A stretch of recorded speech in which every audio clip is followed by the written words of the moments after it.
வாழ்க வையகம். இப்பொழுது நாம் வாவ் எஜுகேஷன்னு ஒரு சிலபஸ் பார்க்க போகிறோம். இதை பார்த்தா மொத்த எஜுகேஷனும் புரிஞ்சிடும், கல்வி என்னன்னு புரிஞ்சிடும். வாவ் எஜுகேஷன் அப்படிங்கிறது உலகத்தில் எதுவும் இல்லை, நானாக வச்ச ஒரு பேர். அக்டோபர் மாதம் 2016 நான் ஜெர்மன் போயிருந்தேன். ஜெர்மன், பிரான்ஸ் 2 நாட்டுக்கு போயிருந்தேன்.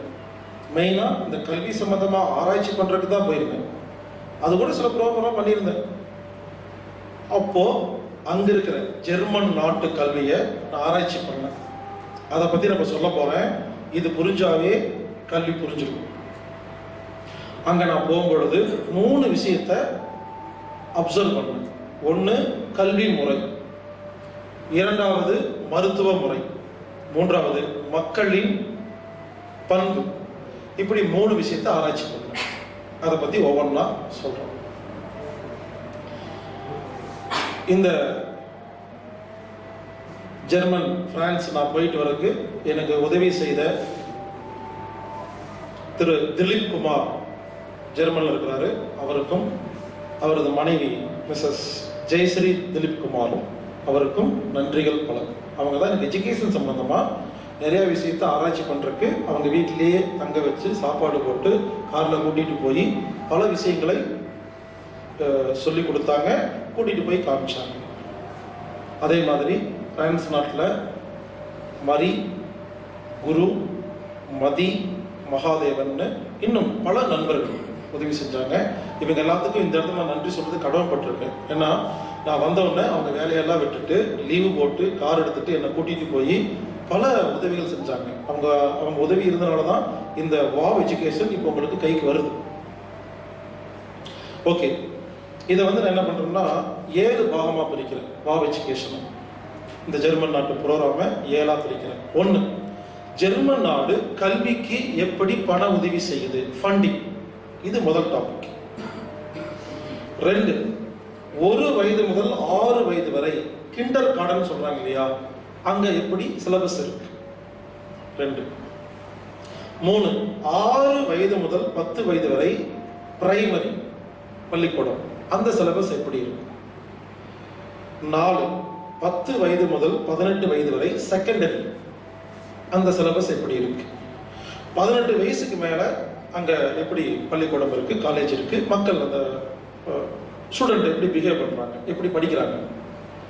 அடுத்தது 6வது மக்களின் குணம், மக்களுடைய அந்த தரம், வாழும் தரம். 7வது வைத்தியம், ஜெர்மன் நாட்டில் உள்ள ஜெர்மன் அலோபதி டாக்டருடைய வைத்தியம். இப்படின்னு 7 பாகமா நான் பிரிச்சிருக்கேன். ஒவ்வொன்றா பார்க்கலாம். முதல்ல ஜெர்மன் நாட்டில் ஒரு குழந்தை பிறந்ததுனாலே, அது படிக்குதோ இல்லையோ, ஒரு குழந்தை பிறந்ததுன்னா ஒவ்வொரு மாதமும் 192 யூரோவை அரசாங்கம் பேரண்ட்ஸுக்கு, பெற்றோர்களுக்கு கல்விக்காகவும் அந்த குழந்தையை வளர்த்துறதுக்காகவும் மாதம் கொடுக்கிறது.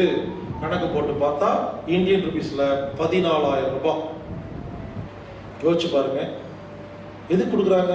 கல்வியை உயர்த்துறதுக்காக. நம்ம நாட்டில் ஒண்ணுமே கொடுக்கறது இல்லை, புடுங்குறாங்க. நீங்க கேட்கலாம், ஜெர்மன் நாட்டில் நிறைய பணம் இருக்கு, கொடுப்பாங்க, நம்ம கிட்ட இல்லை. யாருங்க சொன்னா? இந்தியாவை விட உலகத்தில் ஒரு பணக்கார நாடு கிடையவே கிடையாது. டோல்கேட்ல போறீங்க இல்லையா, காரு பஸ்ஸுக்கு பணம் வாங்குறாங்க இல்லையா, இதை பத்தி யாருக்காவது தெரியுமா? 8 கோடி ரூபாய்க்கு ரோட்டை போட்டுட்டு 8 லட்சம் கோடி கலெக்ட் பண்ற இந்த அரசாங்கமா உங்களுக்கு உதவி செய்ய போகுது?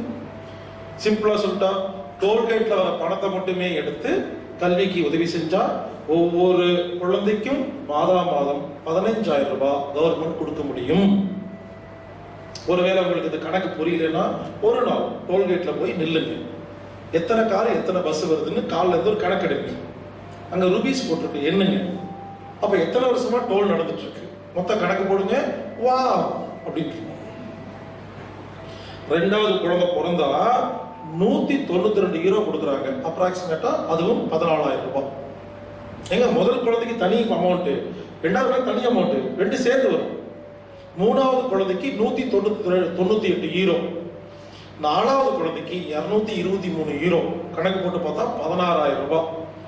ஒரு 4 குழந்தை வச்சிருக்கிற ஒரு அப்பா மாசம் மாசம் 1 லட்சம் ரூபாய் கவர்மெண்ட் கொடுத்துருக்கு. குழந்தை மட்டும் பெற்றுக்கிட்டா போதும். இப்ப சொல்லுங்க, அப்ப கல்வியை ஒழுங்கு பண்ணணும்னு கவர்மெண்ட் சொல்லுதா இல்லையா? காசு கொடுத்தா ஒழுங்கு பண்ண முடியும். அங்கெல்லாம் ஏன் நல்லா படிக்கிறாங்கன்னா காசு வருது, சாப்பிட்டு வீட்டுக்கு வாடகை கட்டிட்டு செலவுல படிக்க வைக்கிறது ரொம்ப சுலபமா இருக்கு. நம்ம நாட்டுல அதுக்கே நம்ம கஷ்டப்பட்டு சம்பாதிக்கிறோம். அதுக்காக நம்ம நாட்டிலே கொடுங்கன்னு கேட்கல, கல்வியை ஒழுங்குபடுத்தினா போதும், நாங்க சொந்தமா சம்பாரிச்சுக்குவோம். அதெல்லாம் எனக்கு தெரியும். நீங்க ஒன்றும் பிச்சை காசெல்லாம் போட வேண்டாம், கொடுத்தா சந்தோஷம் தான். அப்படி எதிர்பார்த்துட்டு இல்லை. சிலபஸும் ஒழுங்கா இல்லை, காசும் கொடுக்கறது இல்லை, எங்க என்னங்க பண்றது நம்மெல்லாம்?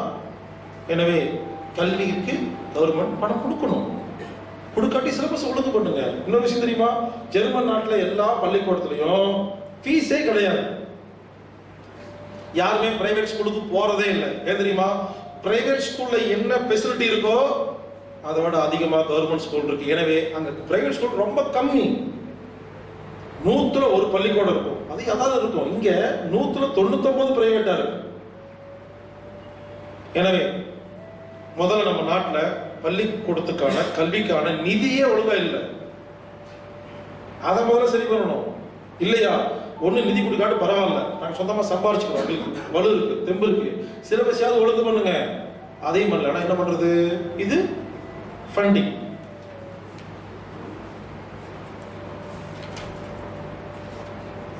இது முதல் சப்ஜெக்ட். ரெண்டாவது, இந்த 1 வயது முதல் 6 வயது வரை கிண்டர் கார்டன் சொல்றோம் இல்லையா, அதை பத்தி பார்க்கலாம். அங்க எல்கேஜி யூகேஜி எல்லாம் கிடையாது. அந்த 6 வயசுல எக்ஸாம் எல்லாம் கிடையாது, ரைம்ஸ் எல்லாம் கிடையாது. முக்கியமான விஷயம், ஏபிசிடி கிடையாது. எப்போ உங்க குழந்தைக்கு A for apple, B for பாய்னு சொல்றீங்களோ குழந்தை நல்லாவே இருக்கு. ஏபிசிடி கத்துக் கொடுக்க கூடாது. அங்க போர்டு கிடையாது, சாக்பீஸ் கிடையாது, எக்ஸாம் கிடையாது, பரீட்சை கிடையாது, ஃபெயில் பாஸ் கிடையாது. முதல் 6 வயது முறை பாருங்க, 3 விஷயம் தான். விளையாடுறது விளையாடுறது விளையாடுறது, 3மே விளையாடுறது தான். முதல் 6 வயசு வரை ஒரு குழந்தை விளையாட்டு மட்டுமே தெரிந்திருந்தால் 7வது வயசில் அந்த குழந்தை நீங்க சொல்லித்தர வேண்டியதை புரிஞ்சுக்கிறதுக்கு அப்பதான் தயாராகும். முதல் வயசுலேயே ஏபிசிடி சொல்லி கொடுத்தீங்கன்னா அப்பவே பிரெயின் லாக் ஆயிரும். அந்த குழந்தைகளுக்கு ஒண்ணுமே தெரியாது, படிக்க மட்டும்தான் தெரியும், வாதிக்க மட்டும்தான் தெரியும். எனவே ஜெர்மன் நாட்டில் 6 வயது வரை குழந்தைகளுக்கு விளையாட்டு மட்டுமே கற்றுக் கொடுக்கிறார்கள். விளையாட்டு, அந்த விளையாட்டுக்கு பேரு லீகோ பிளே, LEGO. அதனால லீகோ பிளே ஒரே விளையாட்டு தான். ஒரு பொருளை கொடுத்தா பிரிக்கும், பிரிச்சு கொடுத்தா மாட்டும், இந்த விளையாட்டு. ஜெர்மன் நாட்டில் போனீங்கன்னா ஒரு சைக்கிள் வாங்க போனீங்கன்னு வச்சுங்களேன், டப்பால கொடுப்பாங்க சைக்கிள், நம்ம மாட்டி கொடுப்பாங்க, மாட்டி தர மாட்டாங்க. சைக்கிள் எப்படி தெரியுமா? டப்பால் இருக்கும், ஒரு மேனுவல் இருக்கும், அது நிறைய பீஸ் இருக்கும், எப்படி மாட்டுறதுன்னு இன்ஸ்ட்ரக்ஷன் இருக்கும். எல்லாரும் வீட்டில் வாங்கிட்டு வந்து மாட்டி தான் ஓட்டுவாங்க. ஒரு ஃபர்னிச்சர் டப்பால் இருக்கும், எடுத்து வந்து மாட்டணும். ஏன்னா ஸ்கூல்லேயே சொல்லி கொடுத்துட்டாங்க எப்படி பிரிக்கிறது, எப்படி மாற்றுறது. இதுதான் ஒரு குழந்தைக்கு சொல்லிக் கொடுக்க வேண்டிய முதல் அறிவு. அந்த குழந்தை என்ன பண்ணுது, அந்த 6 வருஷமும் அந்த பள்ளிக்கூடங்கள்ல நிறைய இன்ஸ்ட்ருமெண்ட்ஸ் இருக்கும். ஒரு மிஷின் இருக்கும், ஒரு டிவி இருக்கும், மாதிரி எல்லாமே பொம்மை மாதிரி இருக்கும். ஒரு குழந்தை எது பிடிக்குதோ எடுத்து பிரிக்கும், மாட்டும். மாட்டி இருந்தா பிரிக்கும், பிரிச்சிருந்தா மாட்டும். இது மட்டுமே சொல்லிக் கொடுத்தாதான் அந்த குழந்தைக்கு 6 வயசுக்கு மேல கல்வி கூடத்துக்கு வரும்பொழுது புரியும் என்று சைக்காலஜி சொல்கிறது. அடுத்தது பிஹேவியர். நான் சொன்னேன் இல்லையா, நானு கஷ்டப்பட்டு ரொம்ப வருஷமா ஆராய்ச்சி பண்ணி நான் என்னமோ பெரிய புத்திசாலி சொல்லி கிளாஸ் நடத்திட்டு இருக்கேன். அந்த கிளாஸில் சொல்லிக் கொடுக்க வேண்டிய விஷயங்களை அங்கு 1 வயது குழந்தைகளுக்கு அவர்கள் சொல்லிக் கொடுத்து விடுகிறார்கள். எப்படி சாப்பிடணும், எப்படி தண்ணி குடிக்கணும், எப்படி தூங்கணும், எப்படி உழைக்கணும், மனசை எப்படி வச்சுக்கணும்னு எல்லாம் கிண்டர் கார்டன்லயே முடிஞ்சிருது. சாப்பிடும்போது உதட்ட மூடி சாப்பிடு, எப்படி அந்த துணியை இடுப்பு கொடையில போடுறது, லேப்ல போடணும், எப்படி உட்காந்து சாப்பிடணும், ஃபோர்க் எப்படி யூஸ் பண்ணணும், கூட்டிட்டு போறாங்க குழந்தைங்களை ரோட்ல, எப்படி டிராபிக் இருந்தா ரோடு கிராஸ் பண்ணணும், சிக்னல் எப்படி மதிக்கணும், எல்லாம் பிராக்டிக்கல் முடிஞ்சிருச்சு. 6 வயசுக்குள்ள நம்ம நாட்டுல PhD வாங்கின ஒருத்தருக்கு தெரியாத விஷயங்கள் கிண்டர் கார்டன்லயே முடிஞ்சிருக்கு. எல்லாமே பிராக்டிக்கல், எக்ஸாம் எல்லாம் கிடையாது. ஒரு குழந்தை எதை தெரிந்து கொள்ள வேண்டும் என்பது, ஒரு மனிதன் வாழ்வதற்கு தேவையான சாதாரண சின்ன சின்ன விஷயங்களை, பிஹேவியரை, விளையாட்டை, லீகோவை 6 வயதில் அந்த சிலபஸ் முடித்து விடுகிறது. அங்கெல்லாம் போற டிராபிக்கான ஒரு ரோட்ல ஒரு சின்ன குழந்தை டிராபிக் லைட்டை பார்த்து நின்று பர்ஃபெக்டா ரோடு கிராஸ் பண்ணுது. கூட யாருமே இல்லை. கேட்டா அந்த குழந்தைக்கு தெரியுங்கிறாங்க. அந்த குழந்தைக்கு எல்லாமே தெரியுது. ஒரு கடையில் போய் பொருள் வாங்குறது எப்படி, வீட்டுக்கு வந்து விருந்தாளிகள் எப்படி வெல்கம் பண்றது, சொல்லி கொடுத்துருக்காங்க. பிஹேவியர் அது போதுங்க. நம்ம அதுல ஆசிரமத்துக்கு போகணும், குருநாதர் போய் பார்க்கணும், கத்துக்கிட்டு வரணும். அங்க அப்படி இல்லை. ஸ்கூல்ல புரியுதுங்க. கிண்டர் கார்டன்ங்கிறது எக்ஸாம் இருக்குல்ல, பரீட்சை இருக்குல்ல, குழந்தைக்கு வாழ்க்கைக்கு தேவையான அத்தியாவசிய விஷயங்களை, பிஹேவியர் சயின்ஸ், விளையாட்டை கற்றுக் கொடுப்பது மட்டுமே கிண்டர் கார்டன். அடுத்தது 6 முதல் 10 வரை பிரைமரி ஸ்கூல். இவங்க 6 வயசு முடிஞ்சாதான் சேர்த்திக்குவாங்க. 5 வயசு 11 மாசம் சேர்த்திக்க மாட்டாங்க. எங்க என் குழந்தைக்கு இன்னும் 1 மாசத்துக்கு அப்புறம் 6 வயசுங்க, அடுத்த வருஷம். ஏன் தெரியுமா? 6 வயசு வரை ஒரு குழந்தைக்கு எதையுமே கற்றுக் கொடுக்காதீர்கள் இன்டெலெக்சுவலா அப்படின்னு ரொம்ப தெளிவா இருக்காங்க. இன்னொன்னு, 6 வயசு வரைக்கும் இங்கிலீஷை கத்துக் கொடுக்க கூடாது என்பதை அவர்கள் தெளிவாக இருக்கிறார்கள். அங்க இருக்கிற எந்த குழந்தைக்கும் 9 வயசுக்கு அப்புறம் தான் இங்கிலீஷ். அது இங்கிலீஷ் கிடையாது. ஒரு வீட்டுக்கு போறீங்க, ஒரு குழந்தை இருக்குது, ஒரு 8 வயசு குழந்தை இருக்கு. ஹாய் வாட்ஸ் யுவர் நேம் அப்படின்னு முடிக்குது. நீங்க உங்க குழந்தை இங்கிலீஷ் தெரியாதா? நமக்கு பெருமையா? தெரியாது, அவனுக்கு புரியாது அப்படின்ட்டு இவங்க ஜெர்மன்ல பேசுவாங்க. அந்த குழந்தை பேர் சொல்லுவோம். நம்ம என்ன பண்ணுவோம்? நம்ம நாட்டுல இருந்து போனா அவமானம் நினைக்கும். உங்க குழந்தைக்கு 8 வயசுக்கு இங்கிலீஷே தெரியாதா? அவங்க அதுக்கு நோ கில்ட்டி. எஸ் தெரியாது, எதுக்கு கேட்கிறாங்க? இங்கிலீஷில் பேசுவதை அவமானமா நினைக்கிறார்கள். அறிவு கெட்ட ஒரு மொழி என்று சொல்கிறார்கள். அதை நாம் பெருமையாக படித்துக்கொண்டு, என் குழந்தை 1 வயசுல இங்கிலீஷ் பேசுது, உருப்படாம 1 வருஷத்துலேயே போயிடுச்சு. என்ன பெருமை? மொழி என்பது பெருமை இல்லை. சோ புரிஞ்சுக்கங்க. இங்கிலீஷ் 9 வயசுக்கு மேல. அது எதுக்கு தெரியுமா? அவங்க இங்கிலீஷ் சொல்லி கொடுக்கிறது அதுல பேசுறதுக்கு படிக்கிறதுக்கு இல்ல, இங்கிலீஷ் தெரிஞ்ச ஒருத்தங்கிட்ட பேசுறதுக்கு. ஜெர்மன் மொழி தெரியாத ஒருத்தர் வராது, ஒரு கம்யூனிகேஷனுக்கு மட்டும்தான் பயன்படுத்துறாங்க தவிர அது ஒரு நாலேஜா நினைக்கிறதே கிடையாது. இன்ஃபேக்ட் அங்க 9 வயசுல ஜெர்மன் மொழி தெரியாட்டியும் அதுவே அவமானம் இல்லை. குழந்தை இருக்கிறாங்க, அதுக்கு என்ன கத்துக்குங்கிறாங்க, அவசரப்படுறது இல்லை. அதனாலதான் ஜெர்மன் நாட்டு கம்பெனிகள் உலகங்களை ஆழ்ந்து கொண்டிருக்கிறது. நம்ம 1 வயசு இங்கிலீஷ் படிச்சோமா இல்லையா? வேலை செய்யறோம். இங்கிலீஷ் படிக்காத ஒருத்தன் வேலை வாங்குறோம். ஏன்? இவங்க இங்கிலீஷ் எப்படி தெரியுமா டீல் பண்றாங்க? அதுக்கு ஒரு சின்ன கதை சொல்றாங்க. ஜெர்மன் நாட்டுல ஒரு டெக்ஸ்டைல்ஸ் கம்பெனில ஜப்பான்ல இருந்து ஒருத்தர் வந்தாராம். எதுக்கு? அங்க இருக்கிற லேபருக்கெல்லாம் ட்ரைனிங் கொடுக்குறது. அவருக்கு ஜப்பான் மட்டும் தான் தெரியும், இங்க ஜெர்மன் மட்டும் தான் தெரியும், இங்கிலீஷ் 2 பேருக்குமே தெரியாது. என்ன பண்ணாங்க தெரியுமா? இங்கிலீஷே தெரியாம 2 பேரும் பேசிக்கிட்டாங்க. அது எப்படி தெரியுமா பேசிக்கிட்டாங்க? 2 வார்த்தை தான், கோ நோகோ, கோ நோகோ, நோகோ கோ, இவ்வளவுதான். எஸ் ஆர் நோங்கிறத அங்க வந்து கோ நோகோங்கிறாங்க. ஒருத்தர் ஸ்பேனர் திரும்போது கோ அப்படிம்பாரு, செய்வான். நோ கோன்னு செய்யக்கூடாது, அவ்வளவுதான். நோ கோ நோகோங்கிற ஒரே ஒரு வார்த்தையை வச்சு அவர் மொத்த ட்ரைனிங் முடிச்சுட்டு போயிட்டாரு. இது தெரிஞ்சா போதும். எங்க எனக்குங்க இங்கிலீஷ் தெரிஞ்சாதான் பெரிய புத்திசாலி நினைச்சிட்டு இருந்தேன். நான் முதல்ல சிங்கப்பூர் போனேன். அப்பதான் கத்துக்கிட்டேன் இங்கிலீஷ் தெரியாம வாழலான்னு. நான் அங்க போனேன் சிங்கப்பூர்ல. சிங்கப்பூர்லயே 15 வருஷமா 30 வருஷமா இருக்கிறவங்கலாம் இங்கிலீஷ் பேசுறத பார்த்து இதை விட நான் ஒழுங்கா பேசுவேன் அப்பதான் புரிஞ்சுக்கிட்டேன். அங்க நிறைய பேர் இருக்காங்க, யாரும் இங்கிலீஷ் தெரியாது, அவங்க சைனீஸ்ல பேசுவாங்க. கோ கார்ல ஏறி உட்கார்ந்துட்டு அவன் சைனீஸ்காரன், இவர் தமிழ், இவருக்கு இங்கிலீஷ் தெரியாது, அவனுக்கு தெரியாது, சிம்பிளா பேசிக்கிறாங்க. பீச் ரோட் கோ, அவ்வளவுதான். அவன் போறான்.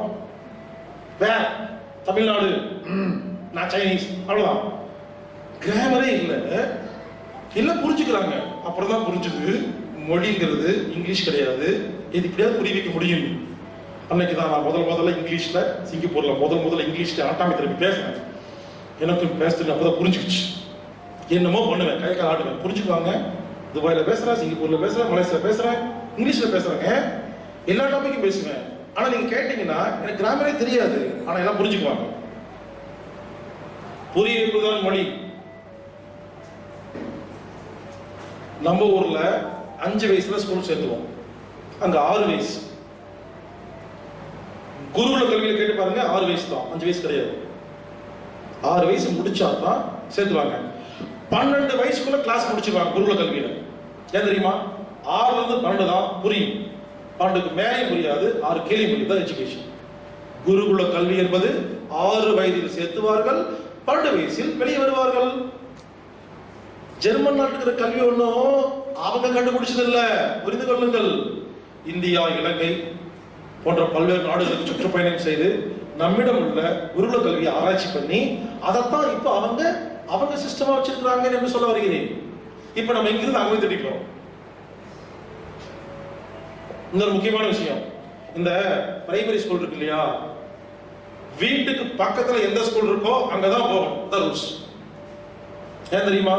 படிப்புக்காக ரொம்ப தூரம் போனா டைம் வேஸ்ட்னு உங்க வீட்டுக்கு பக்கத்துல எந்த பள்ளிக்கூடம் இருக்குதோ அங்கதான் சேர்க்கணும். நீங்க உங்க வீட்டுக்கு பக்கத்துல பள்ளிக்கூடத்தை விட்டுட்டு அந்த ஸ்கூல் சூப்பர்னு வந்தீங்கன்னா சேர்த்த மாட்டாங்க, சேர்த்தவும் கூடாது. இடம் இல்லை, அதெல்லாம் கிடையாது. இடம் இல்லையா, இன்னொரு ஸ்கூல் ஆரம்பிங்க. 4 கிளாஸ் இருக்கு, 40 பேர், 50 பேர் வந்துட்டாங்களா, புதுசா இன்னொரு பில்டிங் உடனே கட்டுறாங்க, உடனே வாடகை எடுக்கிறாங்க. எத்தனை பேர் ஸ்கூலுக்கு வராங்களோ அத்தனை பேருக்கு இங்க இடம் இருக்கு. இந்த இடம் இல்லைங்கிறதே கிடையாது, வந்தா சேர்த்திக்குவாங்க, அவ்வளவுதான். பாருங்க எவ்வளவு பெரிய திட்டம். எக்ஸாம் கிடையாது, பாஸ் ஃபெயில் கிடையாது, கில்ட்டி கிடையாது. ஃபெயில் இருக்கு, எப்படி தெரியுமா? அங்கே ஃபெயில் இருக்கு, 6வது 10வதுல ஃபெயில் இருக்கு. ஃபெயில்னா மார்க் எழுதி பரீட்சை எழுதி பாஸ் பண்ணி அந்த ஃபெயில் கிடையாது. டீச்சர் இருக்காங்க இல்லையா, டீச்சர், அந்த டீச்சர் என்ன பண்ணுவாங்களாமா, ஒரு குழந்தைய, இந்த குழந்தை ஒழுங்கா படிக்க மாட்டேங்குதுன்னு இவங்களா முடிவு பண்ணி பேரண்ட்ஸை கூட்டிட்டு வந்து உட்கார வச்சு, உங்க குழந்தை வந்துங்க இப்ப 3வது படிச்சுட்டு இருக்கு, ஆனா எனக்கு என்ன தோணுதுன்னா மீண்டும் இன்னொரு முறை 3வது படிக்கலாம் அப்படின்னு தோணுதுன்னு ஃபெயில்ங்கிற வார்த்தை பயன்படுத்த மாட்டாங்க. நீங்க என்ன சொல்றீங்க அப்படின்னு கேட்க மாட்டாங்க, தோணுதுவாங்க. உடனே அந்த பேரண்ட்ஸ், என்னங்க இப்படி சொல்லிட்டீங்க, ஒரு வருஷம் வேஸ்டா போயிருங்க அப்படின்னு சொல்ல மாட்டாங்களாமா. ஓகே, டீச்சரை பார்த்து அந்த குழந்தை இன்னொரு வருஷம் படிக்கலான்னு முடிவு பண்றதே தவிர அதுக்கு ரூல்ஸ் எல்லாம் கிடையாது. பேரண்ட்ஸும் டீச்சரும் சேர்ந்து குரூப் டிஸ்கஷன் தான் ஃபெயில். அதுக்கு ஃபெயில்னு பேர் இல்லை, இன்னொரு முறை படி ரீசெண்டா. இதாங்க பிரைமரி.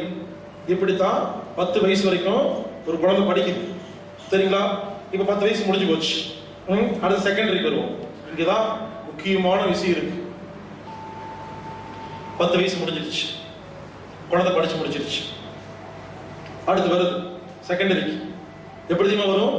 இங்க பாருங்க, இன்னொரு முக்கியமான விஷயம், இந்த 6 வயது முதல் 10 வயது வரை இருக்கு இல்லையா, ஒரே டீச்சர் இருக்குங்கிற ரூல்ஸ்.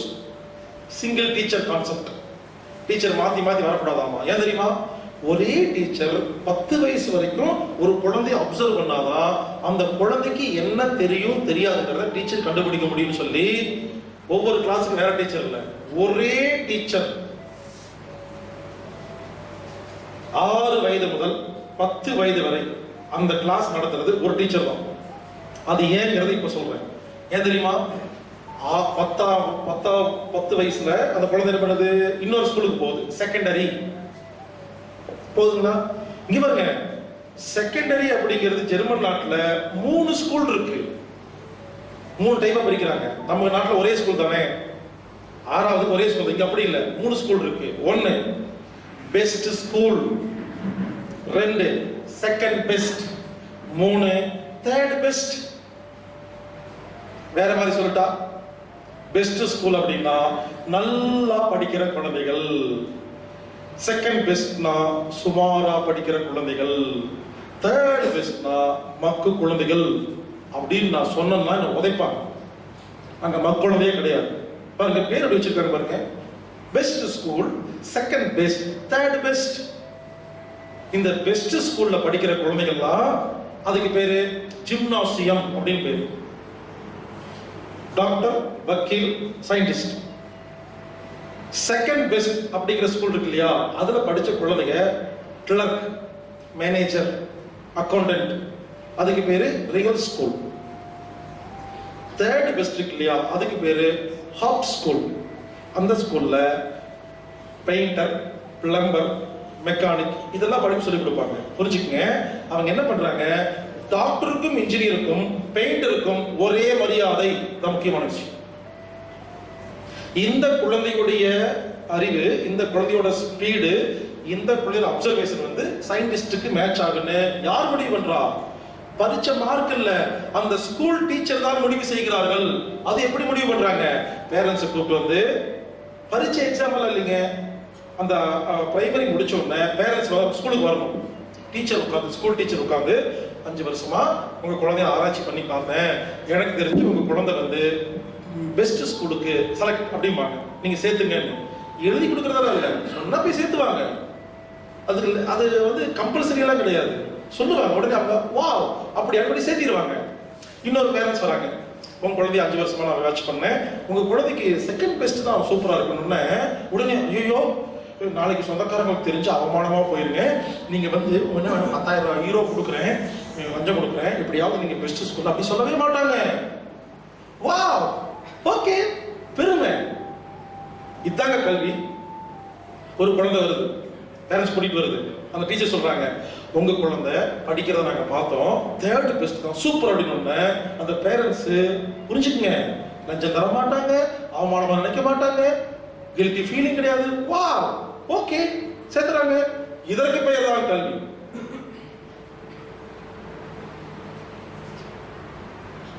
புரிஞ்சுக்குங்க, அங்க டாக்டருக்கும் பெயிண்டருக்கும் ஒரே மரியாதை. தொழில் அவமானப்படுத்தினா உங்களை மேலங்கில இந்தியனா கேட்பாங்க. இந்த இந்தியா, இலங்கை, மலேசியா, இங்கிருந்து வந்தா தான் சிங்கப்பூர், லண்டன், இங்கிருந்து வந்தா தான் இந்த பிரிவினை. அங்கெல்லாம் அதான் கிடையாது. இந்த பெஸ்ட் ஸ்கூல் இருக்கு இல்லையா, அது வந்து 12th வரைக்கும் இருக்கு. இந்த செகண்ட் பெஸ்ட்டும் தேர்ட் பெஸ்ட்டும் 10th வரைக்கும் இருக்கு, 10th வரைக்கும் இருக்கு. அதுக்கப்புறம் காலேஜுக்கு போயிடுவாங்க. அதுக்கு மாதிரி சிலபஸே வேற. ஒரு குழந்தையின் திறமைக்கு தகுந்த மாதிரி தான் சிலபஸே தவிர இருக்கும் சிலபஸை படிப்பதற்கு குழந்தை கிடையாது.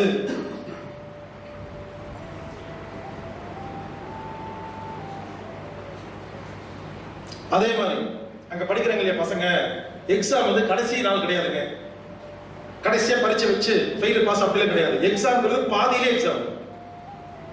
இயர் இருக்கு இல்லையா, நடந்துட்டு இருக்கு இல்லையா, பாதியிலே எக்ஸாம் வச்சு ஒரு வேலை ஃபெயில்ங்கிறது கிடையாது. அங்க வந்து மார்க் வந்து யாரும் சொல்றது இல்லை.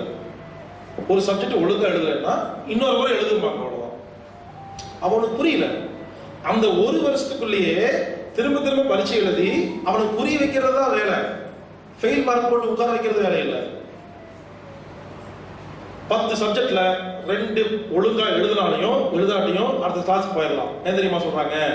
எல்லாமே எல்லாத்துக்கும் வராதுங்கிறது தெளிவா இருக்கிறாங்க. 8 வருதா அதுவே ஓகே, எல்லாத்துக்கும் எல்லாம் வராதுங்கிறத ரொம்ப தெளிவா இருக்காங்க.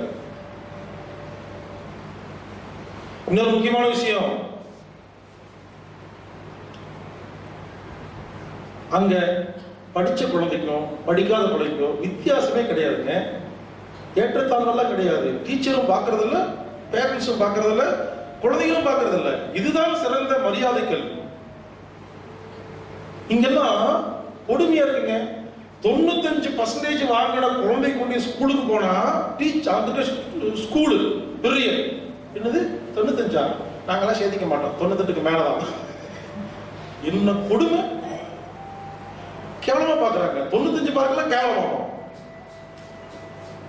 எனவே யோசிச்சு பாருங்க, எவ்வளவு அருமையான சிஸ்டம். அந்த சிஸ்டத்தின் பெருமையை பேசுறதுக்காக நான் வரல, அதை பேசும் பொழுது நமக்கு ஒரு புரியும் ஒரு விஷயம், நம்ம எப்படி இருக்கிறோம் அப்படின்னு, அதுக்காக பேசிட்டு இருக்கேன். செகண்டரி இந்த மாதிரி இருக்குது. அடுத்தது அந்த செகண்டரியில இங்க பாருங்க, இன்னும் 2-3 விஷயம் பாக்கி இருக்குது. ஒரு விஷயம் என்னன்னா, எக்ஸாம் இருக்கு இல்லையா, எழுதுறதுக்கு ஒரு வேலை முடியலன்னா எழுத வேண்டாம், பேசலாம். இங்க பாருங்க, ஒரு சில பேருக்கு பேசத்தான் வரும், எழுத வராது. என்ன மாதிரி எனக்கு மைக் கொடுங்க, டாபிக் கொடுங்க, பேசிக்கிட்டே இருப்பேன். மூளை வேலை செய்யும், பாயிண்ட்ஸ் வரும். எனக்கு ஒரு பேப்பர் கொடுத்து எழுத சொல்லுங்க, பாயிண்ட்ஸ் வராதுங்க. நான் கடந்த 3 வருடமாக அமைதியும் ஆரோக்கியம் என்ற மாத இதழ் நடத்துறேன், மந்த்லி மேகசின் தமிழ். அதுல நான் தான் கட்டுரை எழுதுறேன். உங்களுக்கு விஷயம் தெரியுமா? நான் இது வரைக்கும் எந்த கட்டுரையும் பேப்பர்ல பேனல எழுதுறதே கிடையாது. எனக்கு எழுத தெரியாது. முதல்ல எழுத ஆரம்பிச்சேன். எழுதுனா படிச்சு பார்த்தா எனக்கே பிடிக்கல. ஏன்னா எழுதும் பொழுது மூளை வேலை செய்ய மாட்டேங்குது. எனக்கு பேசுறா மூளை வேலை செய்யுது. சில பேருக்கு எழுதுனா மூளை வேலை செய்யும், பேசினா வராது. அது அவர்கள் தன்மை. அப்படி இருக்கும் பொழுது பரீட்சை என்ற பேரில் எல்லாத்தையும் எழுத சொல்வது என்பது அதுவே சரியில்லை. நான் என்ன பண்ணுவேன், செல்போன்ல ரெக்கார்டிங் பண்ணிட்டு தலைப்பு மறுபடி சுகப்பிரசவம் நான் அப்படின்னு சொல்லி ஆரம்பிச்சு பேசுற மாதிரி எழுதுற மாதிரியே பேசுவேன். இப்போ உங்ககிட்ட பேசும்போது வேற ஸ்டைல், அந்த ரெக்கார்டிங் பண்ணும் பொழுது எழுதுன எப்படி எழுதுவேன், இதன் மூலமாக நான் உங்களுக்கு சொல்ல வேண்டியது என்னவென்றால் அப்படின்னு சொல்லி எழுதுற மாதிரியே பேசுவேன். அது நம்ம ஆபீஸ்ல இருக்கிற ஸ்டாஃப் இயர்போன் மாட்டிட்டு உட்கார்ந்து அதை அப்படியே எழுதி அதை டைப் பண்ணி அதை எனக்கு மெயில் பண்ணுவாங்க. நான் படிச்சு பார்த்துட்டு கரெக்ஷன் கூட 4வது பேராகிராஃப்ல அப்படின்னு சொல்லி கரெக்ஷனும் பேச்சு தான். ஃபைனல் ப்ரூஃப் ஓகே பிரிண்ட் வந்துடும். எனக்கு இப்படிதான் தெரியும். என்ன கொண்டு போய் பரிசீலனை சொன்னா ஃபெயில் தான். ஜெர்மன் நாட்டில் ஒரு குழந்தைக்கு எழுத தெரியாது, எழுதுறது திறமை இல்லைன்னா அந்த குழந்தைய முதல்ல என்ன பண்ணுவாங்க, அது தனியாக பிரிச்சிடறாங்க. அந்த மாதிரி குழந்தைகளை பிரிச்சுட்டு அதுக்கு ஓரல் எக்ஸாம் கொஸ்டின் பேப்பர் கையில் கொடுத்துருவாங்க. அந்த குழந்தை என்ன பண்ணுமாமா, டைம் கொடுத்துருவாங்களாமா, 10 நிமிஷம் 15 நிமிஷம் ஒரு பேப்பர் எடுத்து ஓன் பிட் எழுதிக்கலாம். இந்த கேள்விக்கு இந்த பதில் சொல்லணும்னு சும்மா இன்ஸ். இப்போ நான் வந்து பேப்பர்ல வச்சு பேசுறேன் பார்த்தீங்களா, இந்த பாயிண்ட்டை பார்த்தா நான் பேசுவேன். இந்த இன்ஸை வச்சுக்கிட்டு டீச்சர் வருவாங்க சொல்லுவாங்க. அப்போ இந்த பேப்பர் பார்த்துட்டு பாயிண்ட்ஸாக பேசணும். அப்போ என்ன பண்ணுவாங்க, மார்க் போட்டு போயிட்டே இருப்பாங்க. வேலை முடிஞ்சது. ஸோ எவ்வளோ எளிமையா இருக்கு. இதுதான் கல்வி. மார்க் கிரேட் எல்லாம் கிடையாது. மார்க் டிக்ளேர் பண்ண மாட்டாங்க. ஒருத்த மார்க்கை இன்னொரு ஸ்டூடெண்ட் தெரிஞ்சுக்கிட்டா அவமானம். No disclose. எக்ஸாமும் கிடையாது. எக்ஸாம் எழுதுனா மார்க் கிடையாது. மார்க் இருந்தா சொல்றது இல்லை, சொன்னா யாருக்கும் சொல்றது இல்லை. நீ எத்தனை மார்க் நான் எத்தனை மார்க்லாம் கிடையாது. எல்லாரும் ஒண்ணு படிச்சுட்டாங்க, நல்லா இருக்காங்க, ஒரு ஃப்ரெண்ட்ஷிப் நல்லா இருக்குது. இது ரொம்ப படிக்கிற குழந்தை முட்டாள் குழந்தை அப்படி கிடையாதுங்க. இப்ப இருக்க ஸ்கூல்ல பாத்தீங்கன்னா எவன் நிறைய மார்க் எடுக்கிறானோ அவனே பெருமையா சொல்லிட்டு இருப்பான். இந்த படிக்காத பசங்களுக்கு அவமானம் இருக்கு பார்த்தீங்களா, பயங்கர அவமானமா இருக்கும்.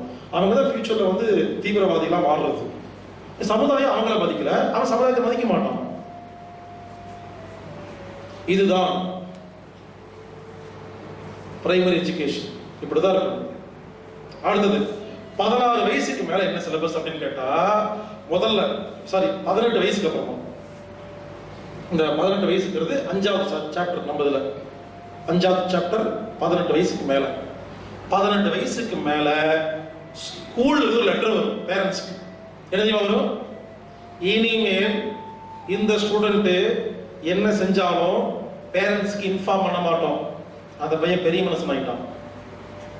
இனிமேல் அவன் தான் முடிவெடுக்கணும்.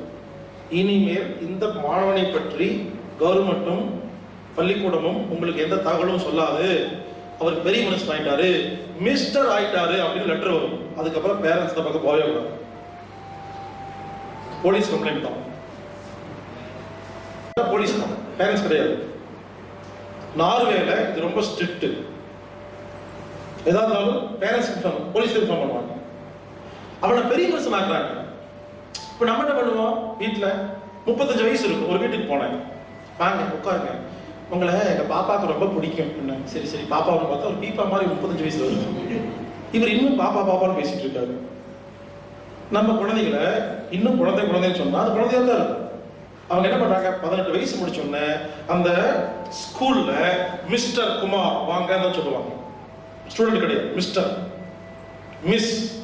எதுக்கு சொல்றாங்கன்னா, நீ பெரிய மனுஷன் ஆயிட்ட, இனிமேல் நீயே முடிவெடு அப்படின்னு அவங்களுக்கு பொறுப்பு கொடுக்குறாங்க கையில. கொடுத்துட்டு அதுக்கப்புறம் ஒரு மாணவன் நேரடியா ஒரு காலேஜுக்கு போய் சொந்த கையெழுத்துல சேரலாம். பேரண்ட்ஸோடைய கையெழுத்து தேவையில்லை. 18 இயர்ஸ் வரைக்கும் தான் பேரண்ட்ஸ் சப்போர்ட். அதுக்கப்புறம் சொந்தமா கையெழுத்து போட்டுக்குவாரு. சொந்தமா வீடு வாடகை தருவாங்க. சொந்தமா என்ன பண்ணிக்கலாம், பிசினஸ் ஆரம்பிக்கலாம். அப்ப உனக்கு தேவையே.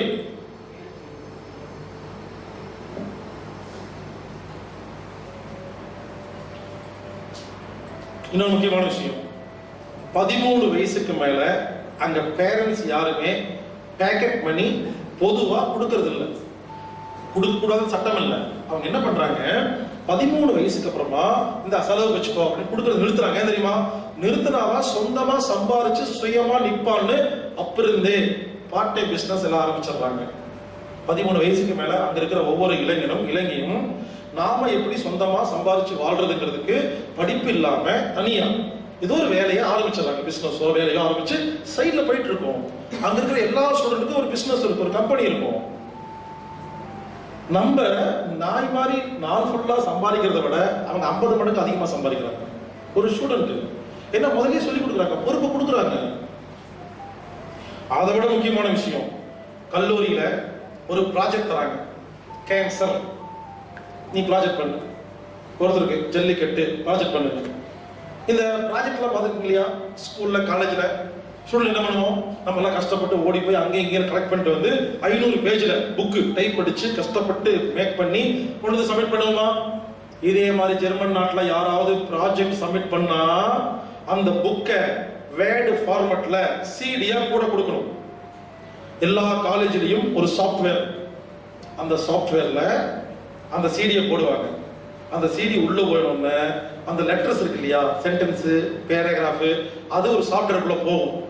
வெளியே வரும் பொழுது எந்தெந்த லைன் எல்லாம் விக்கிபீடியாவில், யூடியூப்ல, வெப்சைட்ல எந்தெந்த வெப்சைட்ல இருந்து திருடலாம் அப்படின்னு லிஸ்ட் கொடுத்துருவோம். ஒரு சென்டென்ஸ் திருடி இருந்தாலும் 5000 யூரோ ஃபைன். சொந்தமா மட்டும்தான் ப்ராஜெக்ட் பண்ணணும், விட்டடிச்சா ஃபைன், ஃபெயில் பண்ண ஃபைன். ஒவ்வொரு வார்த்தையும் நீயே சொந்தமா தான் எழுதிருக்கணும். குறிப்பா விக்கிபீடியால யாராவது திருடுனா செம ஃபைன். அதுலதான் தப்பான விஷயம் இருக்குன்னு ஜெர்மன் நாட்டு கல்விக்கு தெரியுது. இன்னொருத்த புக்க, இன்னொருத்த எழுதுனத, இன்னொருத்த வரைஞ்சத ஒரு படம் கூட போடக்கூடாது, சொந்தமா வர. நோ திருட்டு பை இல்ல ஓன். அப்ப எப்படி ப்ராஜெக்ட் எப்படி இருக்கும்? அவன் வர்றான், ஒரு கம்பெனி வைக்கிறான், அவனை ஜெயிக்க முடியாது. நீங்க ஏன் ஜெர்மன் டெக்னாலஜி ஊரெல்லாம் பிரமாதமா இருக்குன்னா, நம்ம எல்லாம் வேலை செய்யறோம், முதலாளியா இருக்கலாம், 140 கம்பெனில முதலாளியா இருக்கலாம், சின்ன பையன். ஏன்? படிப்பு அப்படி இருக்கு, சிலபஸ் அப்படி இருக்கு. நமக்கெல்லாம் வேலை செய்யறதுக்கு தான் படிச்சு கொடுத்துருக்காங்க, வேலை வாங்குறது கத்துக் கொடுக்கல. நம்மளை லேபராக வைத்துக் கொள்வதற்கு தான் உங்கள் சிலபஸ் இருக்குது, அங்க முதலாளி சிலபஸ் இருக்கு. எல்லாமே ஓனுங்க. அதை விடுங்க, எக்ஸாம் இருக்கு இல்லையா, எக்ஸாம் சொந்தமா தான் எழுதணும். மக்கடிச்சு அப்படியே எழுதுனா ஃபெயில். நம்ம என்ன பண்றோம், இந்த புக்கில் இருக்கு அப்படியே எழுதணும், இசு வாசம் மாறக்கூடாது. இது வாந்தி எடுக்கிறது. நான் அக்குபஞ்சர் டிப்ளமா கத்துக்கிட்டேங்க, ஒரு டுபாக் ஒரு சிஸ்டம் கிட்ட. ஒருத்தர் போய் அக்குபஞ்சர் கத்துக்கிட்டேன். நான் அக்குபஞ்சர் தெரப்பி தெரியும், எனக்கு நான் சர்டிஃபிகேட் வச்சிருக்கேன். போய் கத்துக்கிட்டேன் ஒரு இன்ஸ்டியூட்ல. அது ஒரு ஃப்ராடு. எக்ஸாம் ஹால் இருந்துச்சு. நல்லா கேட்டுக்கங்க, எனக்கு எல்லா பாயிண்ட்டும் தெரியும். அக்குபஞ்சர்ல 361 எல்லா பாயிண்ட்டும் தெரியும், எல்லாமே தெரியுங்க. நான் படிச்சேன்னா புரிஞ்சுக்கிட்டேன். எக்ஸாமுக்கு போனேங்க. எக்ஸாம் ஹாலில் உட்கார சொல்லி பேப்பர் கொடுத்தாங்க, கொஸ்டின் பேப்பர் கொடுத்தாங்க. எடுத்து எழுத ஆரம்பிச்சேன். நான் எழுதுனது எல்லாமே ஒவ்வொரு டைலாகும் சொந்த ரைட்டிங், புக்கில் இருக்கிறது கிடையாது. புக்கில் இருக்கிறத புரிஞ்சுக்கிட்டு நான் எழுதுவேன். இதுதான் இத்தனை வருஷமா ஸ்கூல்ல இருந்து காலேஜ்ல இருந்து நான் சொந்தமா தான் எழுதுவேன், அப்படியே எழுத மாட்டேன். எனக்கு ரொம்ப கம்மியான மார்க் தான் போடுவாங்க, ஏன்னா நான் சொந்தமா எழுதுவேன். புரிஞ்சுக்கிட்டு ஓன், எனக்கு மக்கடிக்க தெரியாதுங்க, எனக்கு பிடிக்காது தெரியாது, புரிஞ்சுக்கிட்டு எழுதுவேன். அப்படி அக்குபஞ்சர் எழுதுனேங்க. அந்த அக்குபஞ்சர் கிளாஸ்ல அந்த கிளாஸ் நடத்துறவர் இருக்கார் இல்லையா, அவரு வந்து திடீர்னு வந்து எல்லாரும் விட்டடிங்க அப்படின்னு ஓப்பனா பேசுறாரு, மைக்க பிடிச்சு. உடனே எல்லாரும் புக் எடுத்து எழுதுறாங்க, அப்படியே விட்டடிக்கிறாங்க. நான் ஒருத்தர் மட்டும் தான் சொந்தமா எழுதுறேன், எனக்கு கம்மி மார்க், எல்லாத்துக்கும் அதிகமா இருக்கு. சொந்தமா எழுதுன ஒருத்தனுக்கு தான் புத்தி இருக்குன்னு தெரியாத டீச்சர் பாடத்தை திருத்தினா அப்படிதான். டீச்சர் என்ன பண்றாங்க, இந்த எக்ஸாம்ல திருத்துறவங்க புக்கில் அப்படியே இருக்கிறது எழுதுனா 10 மார்க், சொந்தமா எழுதுனா அதுக்கு 3 மார்க். புரிஞ்சுக்கங்க, ஜெர்மன் சிஸ்டத்துல புக்கில் இருக்கிறது அப்படியே எழுதுனா ஃபெயில், சொந்தமா எழுதுனா மட்டும் தான் பாஸ். அதை விட முக்கியம், சொந்தமா எழுதி முடிச்சுட்டு சொந்த கருத்துனால எழுதலாம், தப்பே இல்லை, இதுக்கெல்லாம் ஃபெயில் பண்ண மாட்டாங்க. காந்தி ரொம்ப நல்லவர்னு ஒரு புக் படிக்கிறீங்க ஃபார் எக்ஸாம்பிள், காந்தி இந்தியாவுக்கு சுதந்திரம் வாங்கி கொடுத்தாருன்னு ஒரு புக் இருக்கு, சிலபஸ் படிச்சாச்சு. எக்ஸாம்ல காந்தி பத்தி எழுதுன்னு சொல்றாங்க, நீங்க 3 ஆப்ஷன் தராங்க. புக்ல என்ன படிச்சீங்களோ அதை எழுதுறதுக்கு ஒரு ஆப்ஷன், அடுத்த ஆப்ஷன் இன்னொரு பேர் போட்டு கடைசியா எனது கருத்துன்னு போட்டு காந்தி அயோக்கியன்னு எழுதினாலும் உங்களை வந்து ஃபெயில் பண்ண மாட்டாங்க. இது ஒன் கருத்து, கடைசியா என் கருத்து அப்படின்னு போட்டு இதை நான் நம்ப மாட்டேன், இந்த சிலபஸ் தப்பா இருக்குது, நான் ஒத்துக்க மாட்டேன், காந்தினால எல்லா பிரச்சனையும் வந்துச்சுன்னு நீங்க எழுதினாலும் உங்களை கூப்பிட்டு அடிக்க மாட்டாங்க. ஓஹோ இது உன் கருத்து அப்படின்னு என் கருத்துன்னு தனியா எழுதலாம். அதை பார்த்துட்டு ஓ இந்த அளவுக்கு சிந்திக்கிறானான்னு பெருமைப்படுறாங்களே தவிர அவங்களை அவமானப்படுத்துறது இல்ல. சொந்த கருத்தை கூட எழுத முடியலன்னா நீங்க என்ன சிந்தனையாளர்? புரிந்து கொள்ளுங்கள். எனவே அவர்கள் எப்பொழுதுமே வித்தியாசமா இருக்கிறாங்க. ஏன்னா எல்லாமே புரிஞ்சிருக்கு அவங்களுக்கு. சிஸ்டம் இப்படிதான் இருக்கும். இதான் படிப்பு, இதான் கல்வி. அடுத்தது இன்டர்நேஷனல் ஸ்கூல் அப்படின்னு சொல்றாங்களா இல்லையா? உங்கள் பையனை நான் வந்து இன்டர்நேஷனல் ஸ்கூல்ல சேர்த்திருக்கேன் அப்படிங்கிறது எவ்வளவு பெருமையா இருக்கு. முதல்ல புரிஞ்சுக்குங்க, இன்டர்நேஷனல் ஸ்கூல்னா என்ன, அதை முதல்ல தெரிஞ்சுக்குங்க. இன்டர்நேஷனல் ஸ்கூல்னா என்னன்னா, பெரிய பெரிய அதிகாரிகள், பெரிய பெரிய வியாபாரிகள் தன் குடும்பத்தோட வேற வேற நாட்டுக்கு டிராவல் பண்ற ஒருத்தருக்கு ஒரே நாட்டுல ஒரே மொழியில கல்வி கற்க முடியாது அப்படின்னு சொல்லப்படுது. அவர்களுக்காக ஸ்பெஷலாக உருவாக்கப்பட்டதுதான் இன்டர்நேஷனல் பள்ளிக்கூடங்கள். நான் வந்து ஒரு பெரிய கம்பெனில ஜிஎம்ங்க, எனக்கு திடீர்னு பாகிஸ்தான்ல போட்டுருவாங்க 1 வருஷம், திடீர்னு சைனால போடுவாங்க 2 வருஷம். அப்போ என் குடும்பத்தோட நான் போகணும், அதுக்கான எல்லா சார்ஜ் கொடுத்துருவாங்க, பேக்கிங் அப்படிதான் கொடுக்குறாங்க.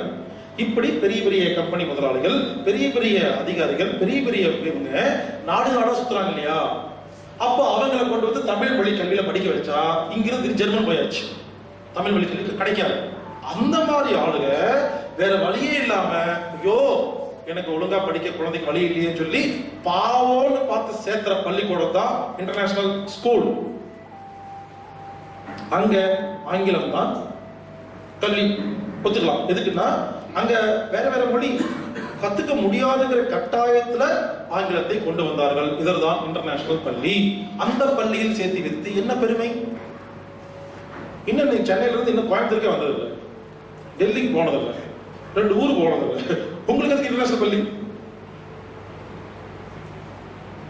உண்மையிலேங்க தமிழ்நாட்டில் இருக்கிற 4 ஊரை யாருமே பார்த்ததில்லை, ஆனா சேர்த்தது இன்டர்நேஷனல் பள்ளி. அந்த நாட்டுக்காரங்க யாருமே இன்டர்நேஷனல் பள்ளியில் சேர்த்து கிடையாது. இதுக்கு தாங்கிறத ஸ்கூல்லயே சொல்லி கொடுத்துறாங்க. அந்த நாட்டில் அந்த இன்டர்நேஷனல் ஸ்கூல் இருக்கு இல்லையா, அதுல படிக்கிறது எல்லாமே பாத்தீங்கன்னா வெளிநாட்டுல இருந்து வேலைக்கு வந்து உடனே வேற ஊருக்கு போகணுங்கிற கண்டிஷன் இருக்கிறவங்க மட்டும்தான் அங்க போறாங்க. இதே ஜெர்மன் பாஸ்போர்ட் வாங்கினவங்க, ஜெர்மன் சிட்டிசன் வாங்கினவங்க இன்டர்நேஷனல் ஸ்கூல்ல சேர்த்துறது இல்ல, ஜெர்மன் லாங்குவேஜ் தான் சேர்த்துறாங்க.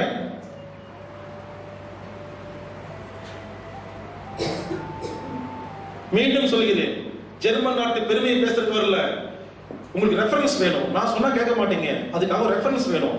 நான் சொல்றது குருகுல கல்வி தான் சிறந்தது. அதை புரிய வைக்கிறதுக்காக என்ன செய்யறது தெரியாம உதாரணத்தை ஜெர்மன் நாட்டிலிருந்து எடுத்து வந்து கொட்டுகிறேன். அடுத்தது மக்கள். அங்க இருக்கிற மக்கள் கிட்ட நிறைய பிஹேவியர் இருக்குங்க. இன்னும் நான் ஒரு வருஷம் தங்கினா நிறைய கண்டுபிடிச்சிருப்பேன். இருந்தேன், ஒரு 10 நாள் இருந்தேன். 10 நாள்ல 3 விஷயத்தை கண்டுபிடிச்சேங்க. இந்த 3 விஷயம் சொல்றேன். 1 ஜீரண வாழ்த்து, 2 தொழிலுக்கு மரியாதை, 3 டைம் மேனேஜ்மெண்ட். இந்த 3 நல்ல விஷயத்தை புரிஞ்சுக்கிட்டேன். ஒவ்வொன்னா சொல்றேன். ஜீரண வாழ்த்து. அங்க எப்பெல்லாம் சாப்பிட்றோமோ சாப்பிட்றதுக்கு முன்னால 2 பேர் உட்கார்ந்து சாப்பிடும் பொழுது வாழ்த்துறாங்க. குட் அண்ட் அப்பிடேட் அப்படிங்கிறாங்க. குட் அண்ட் அப்பிடேட்னு என்னன்னா, நல்லா பசி எடுத்தா மட்டும் சாப்பிடுங்கன்னு அர்த்தம். நம்ம கஷ்டப்பட்டு கண்டுபிடிச்சத பசி எடுத்தா சாப்பிடுங்கன்னு பிரச்சாரம் பண்ணிருப்போம். ஒவ்வொருத்தரும் அங்க நல்லா பசி எடுத்தா சாப்பிடுங்க அப்படிங்கிறத டெய்லி பேசுறாங்க. குட் மார்னிங் சொல்ற மாதிரி good and updated, good and updated அப்படின்னா நல்லா பசி எடுத்து சாப்பிடுங்க அப்படின்னு அர்த்தமாகும். உதாரணத்துக்கு நீங்க யாராவது லஞ்ச் டைம்ல மீட் பண்ணி நல்லா பசி எடுத்து சாப்பிடுங்கன்னு சொல்லலைன்னா டென்ஷன் ஆயிடுவாங்க, மரியாதை இல்லாத. ஒருத்தர் சாப்பிட்டு இருக்கும்போது பாக்குறீங்க, பார்த்துட்டு குட் அண்ட் அப்பிடேட் அப்படின்னு சொல்லலைன்னா உங்களுக்கு மரியாதை தெரியாத ஆளுங்க உங்ககிட்ட சரியா பேச மாட்டாங்க. வாழ்த்தணும், சாப்பிடும் பொழுது நல்லா பசி எடுத்து சாப்பிடுன்னு சொன்னாதான் அது மரியாதை. உதாரணமா நம்ம நண்பர் ஒருத்தர் ரோட்ல போயிட்டு இருந்திருக்காரு, ஒரு கடைக்கு போறதுக்காக. அவரு வழி தெரியல, ரோட்ல போற ஒருத்தரை பார்த்து, அது சாப்பாட்டு கடை, ரோட்ல போற ஒருத்தரை பார்த்து இந்த கடை எங்க இருக்கு, சாப்பாட்டு கடை, நான் சாப்பிட போறேன்னு கேட்டுருக்காரு. அவரு நேரா போய் லெஃப்ட்ல போய் ரைட்ல போய் இதான் கடை இருக்கு அப்படின்னு சொல்லிட்டு போறவரு நின்று குட் அண்ட் அப்பிடேட் அப்படின்னு போறாரு. ரோட்ல போற ஒருத்தர் இருந்தாலும் ஒருத்தரை பார்த்தா சாப்பிட போறாருன்னா பசி எடுத்து சாப்பிட்டு சொல்றாங்க. இது ஒரு நல்ல பழக்கமா இருக்குது. இதேதான் பிரான்ஸ்ல சாந்தே அப்படிங்கிறாங்க. எதை சாப்பிட்டாலும் சாப்பிட்றதுக்கு முன்னால இது உடல் ஆரோக்கியத்துக்காக அப்படி சொல்லிட்டு தான் சாப்பிடுவாங்க. ஒயின் குடிக்கும்போது அப்படிதான் சாந்தே அப்படிம்பாங்க. அங்க குடிக்கிற ஒயினு மப்பு ஏறதுக்கு இல்லை, ஆரோக்கியத்துக்கு. இயற்கையாக எப்படி ஒயின் தயாரிக்கிறதுன்னு அங்க போய் கத்துக்கிட்டேங்க. ஆனா இப்ப இருக்கிற ஒயின் அங்க வந்து கெமிக்கல் ஆயிடுச்சு. பட் இயற்கையா ஒயின் தயாரிச்சு கொஞ்சமா டெய்லி சாப்பிட்டா அது உடம்புக்கு நல்லது. நான் சொல்றது ஆர்கானிக் ஒயின். அவன் கொஞ்சமா குடிச்சிட்டு அவன் சாப்பிட்டு போவான். நம்ம 4 பேருக்கு 7 பேருக்கு டாப்பாக அடிச்சு படுத்து கிடப்போம்.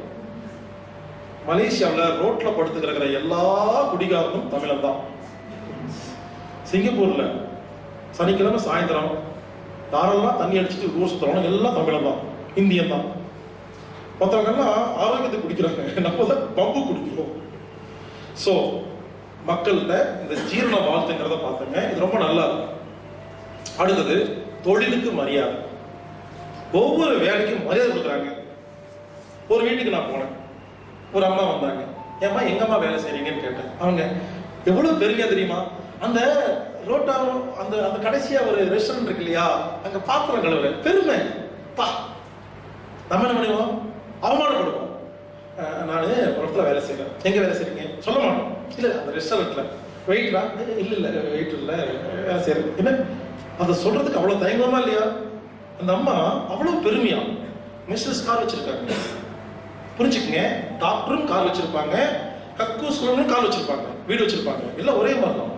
நோ, இந்த வேலையை விட்டு ஆவணப்படுத்தினா உங்களை பேசவே மாட்டாங்க. மரியாதை, தொழிலுக்கு மரியாதை. எல்லாமே தொழில் எதுக்கு மதியம் பேசுறாங்க. No guilty. ஏங்க வேலையை செய்யாம இருந்தாலும் அதுக்கு பெருமை தான். ஒருத்தர் பார்த்து என்ன வேலைக்கு போறீங்க, நான் வேலைக்கு போறதில்லை, அதுக்கு பெருமை தான். எத்தனை வருஷம், 5 வருஷமா போறதில்லை. உடனே யாரும் ஐயோ அப்படி கேட்க மாட்டாங்க. வா அப்படி அவ்வளோ அடுத்த வேலையை பார்ப்பாங்க. பிடிக்கிற வேலைக்கு போறது இல்லைங்க. ஏங்க வேலைக்கு போறது இல்லைன்னா, வேலைக்கு போகலன்னா கடைசியா வாங்கின சம்பளம் இருக்கு இல்லையா, அதுல 3/4% கவர்மெண்ட் வீட்டுக்கு கொடுத்துரும். நீங்க வேலைக்கு போக வேண்டாம். முதல் வருஷம் கொடுக்கும், அடுத்த வருஷம் கொஞ்சம் கம்மி பண்ணும், அடுத்த வருஷம் கொஞ்சம் கம்மி பண்ணும். 5 வருஷம் 6 வருஷம் கொடுத்துட்டு 6வது வருஷம் உங்களை வந்து பார்க்கும் கவர்மெண்ட். எப்படி தெரியுமா, ஏன் காசு வாங்கிட்டு சும்மா இருக்கேன்னு கேட்க வராது. நான் வேணா உங்களுக்கு உதவி செஞ்சுட்டுமா, ஏன் வேலைக்கு போகாம இருக்கீங்க, நல்லா வேலை வேணுமான்னு கெஞ்சுவாங்க. யாராவது வீட்டில் வேலை இல்லாமல் இருந்தால் அவங்களுக்கு இன்டர்வியூ வரும், ஆட்டோமேட்டிக்கா போய் அட்டன் பண்ணணும். வேலை கிடைக்கும். கிடைக்கலையா, 2-3 தடவை கிடைக்கலன்னா பார்ப்பாங்க, என்ன வேலைக்கே போக மாட்டேங்கிறான்னு கொஞ்சம் கம்மி பண்ணுவாங்க, இல்லை வந்து பேசுவாங்க ஏன் வேலைக்கு போகலன்னு. கவர்மெண்ட் பணம் கொடுக்குது. எங்க மறுபடியும் சொல்றாங்க, இந்திய கவர்மெண்ட் நினைச்சா ஒவ்வொரு ஆளுக்கும் மாசம் 50,000 கொடுக்கலாம். அவ்வளவு வருமானம் வரும். எல்லாம் ஒரு பக்கமே போயிட்டு இருக்கு. எவ்வளவு பெரிய நாடு தெரியுமா அது? எத்தனை வருஷமா சொல்றாங்க தெரியுமா, எத்தனை வருஷம் பயணிச்சாங்க தெரியுமா? இன்னும் நல்லா தான் இருக்கிறோம். யோசிச்சு பாருங்க, சுனாமி வந்துச்சு, எந்திரிச்சு உட்கார்ந்தோம் 4 நாள்ல. புயல் வந்துச்சு, மழை வந்துச்சு, வெள்ளம் வந்துச்சு. பார்த்தா தெரியுதா, எது வந்தாலும் சரி எந்திரிச்சு உட்கார்றோமா இல்லையா? அவ்வளவு வளம் இருக்குங்க, அவ்வளவு தில் இருக்குங்க. ஆனா அந்த சிஸ்டம் இல்லை, அவ்வளவுதான். வளங்களுக்கு ஒன்றும் இந்தியா, இலங்கை, வருமானம் குறைச்சலே கிடையாது. அவ்வளவு வளம் வச்சிருக்கோம். நம்மளாம் யாரையும் நம்பி வாழல, நம்மளே வாழ்த்துக்கலாம். மற்ற நாடெல்லாம் மற்ற நம்பி வாழணும். விவசாயமே கிடையாது சிங்கப்பூர்ல. சோறு வேணும் நம்ம தான் கொடுக்கணும்.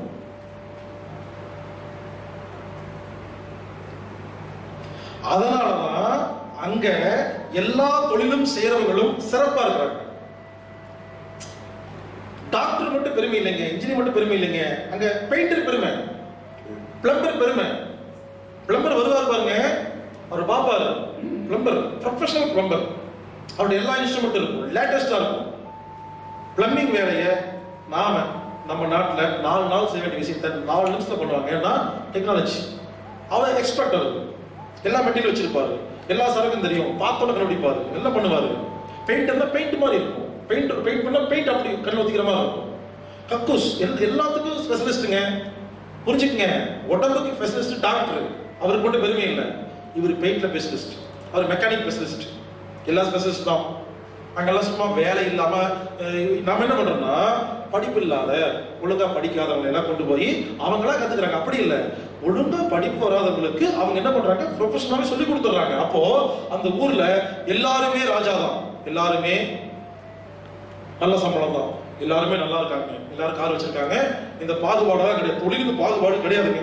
எந்த நாட்டுல தொழிலுக்கு பாகுபாடு இருக்கோ அந்த நாடு நல்லா இருக்கும். No separation. அங்க லண்டன் இருக்கு இல்லையா, லண்டன்ல போய் பாருங்க, ஆபீசர் கேண்டீன், லேபர் கேண்டீன், முதலாளி கேண்டீன் வச்சிருப்பானுங்க.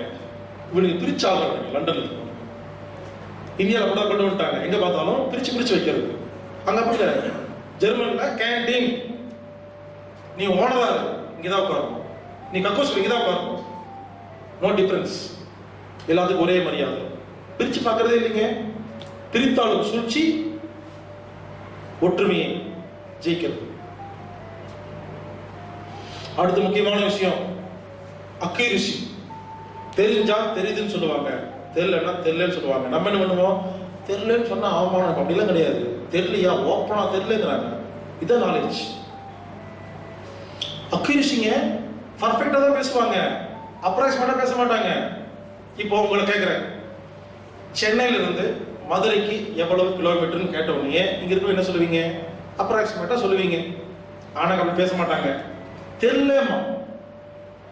தெரியலன்னு சொல்லிட்டு அடுத்த வினாடி அவர் போய் புக்கு பார்ப்பாரு, கூகுள்ல பார்த்துட்டு வந்து ஒரு அரை மணி நேரம் கழிச்சு வந்து 374.5 கிலோமீட்டர் பாரு. சொன்னா பர்ஃபெக்டா சொல்லணும், இல்லைன்னா சொல்லாத. இதான் ரூல்ஸ். சும்மா அப்ராக்சிமேட்டா ஒரு 400 இருக்குங்க அப்படி சொல்ல மாட்டாங்க. நீங்க கேளுங்க, சென்னை டு மதுரை எவ்வளவு கிலோமீட்டர் ஜெர்மன் கேட்டீங்கன்னா, ஒண்ணு தெரியாதுன்னு சொல்லுவாரு, இல்லைன்னா 364.7ன்னு பர்ஃபெக்டா சொல்லுவாரு. இந்த 400 250 இருக்குங்க அப்படி கிடையாது. ஏன்னா அப்படி சொல்லி உன்னை குழப்பறக்க எனக்கு விருப்பம் இல்லை. ஏன்னா அப்படி சொல்றதுனால அவங்க என்ன பண்றாங்க, ஒவ்வொரு விஷயத்தையும் அடுத்த வினாடி கத்துக்கிறாங்கன்னு சொல்றாங்க. அப்ராக்சிமேட்டா சொல்றதுனால என்ன பண்றோம், உண்மையான கிலோமீட்டரை வாழ்க்கையில கத்துக்கிறதே இல்லை. அவங்க என்ன பண்றாங்க, நீங்க ஒரு கேள்வி கேட்டீங்கன்னா தெரியாதுன்னு சொல்லிட்டு அன்னைக்கு நைட்டுக்குள்ள அந்த கேள்விக்கு சரியான பதிலை துல்லியமாக கற்றுக்கொள்கிறார்கள். அப்பொழுது அவர்களுக்கு ஒரு நாலேஜ் வந்து விட்டது. நாளைக்கு அதே கேள்வி கேட்டா எக்ஸாக்டா சொல்லுவாங்க. இதான் கத்துக்கிறது.